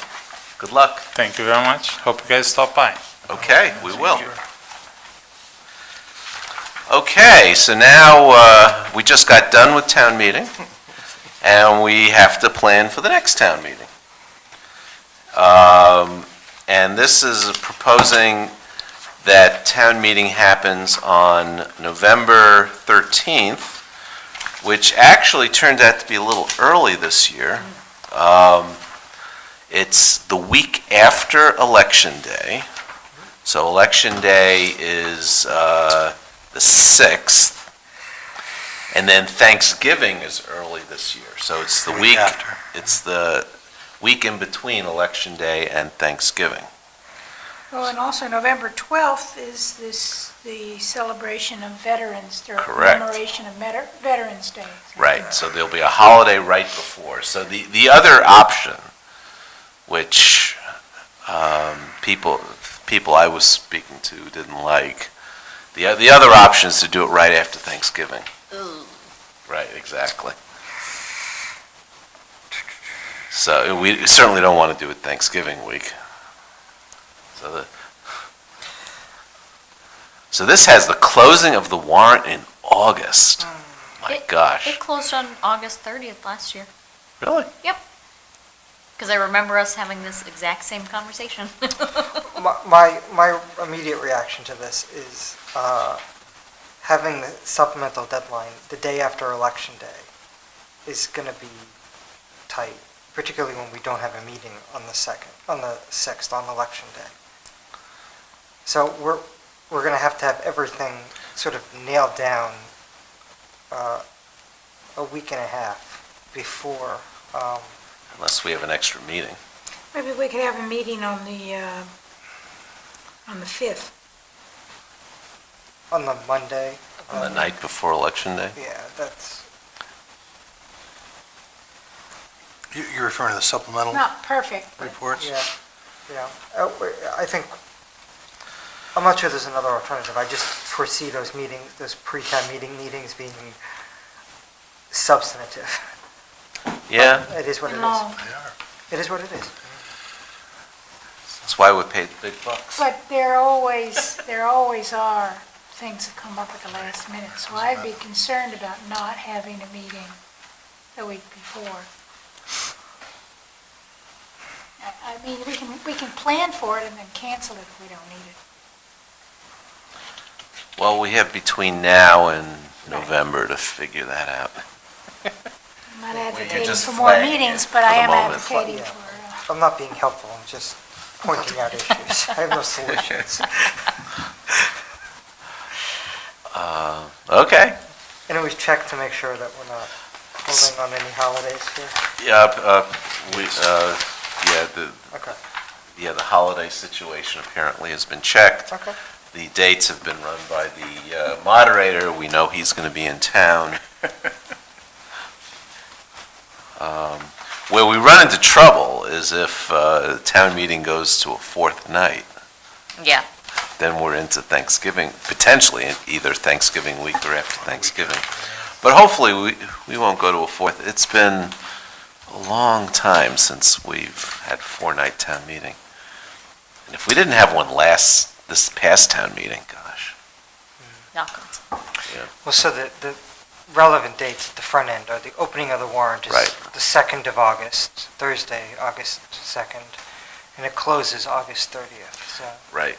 if you're thinking of a warrant article or a resolution, You better forget about a summer vacation. yeah, start now and make plans to have it submitted during August. Right. Okay, so I guess we have to vote the dates of of town The meeting. first date. First date of town meeting, and then the opening and closing of the warrant. Okay, so the motion is to open the warrant on August 2nd, close it on August 30th, which leads up to a town meeting on November 13th, Tuesday. All those in favor, please say aye. Selectperson Franco. Aye. Selectperson Heller. Aye. Selectperson Green. Aye. Selectperson Hamilton. Aye. And the chair votes aye, and we have completed our business for tonight.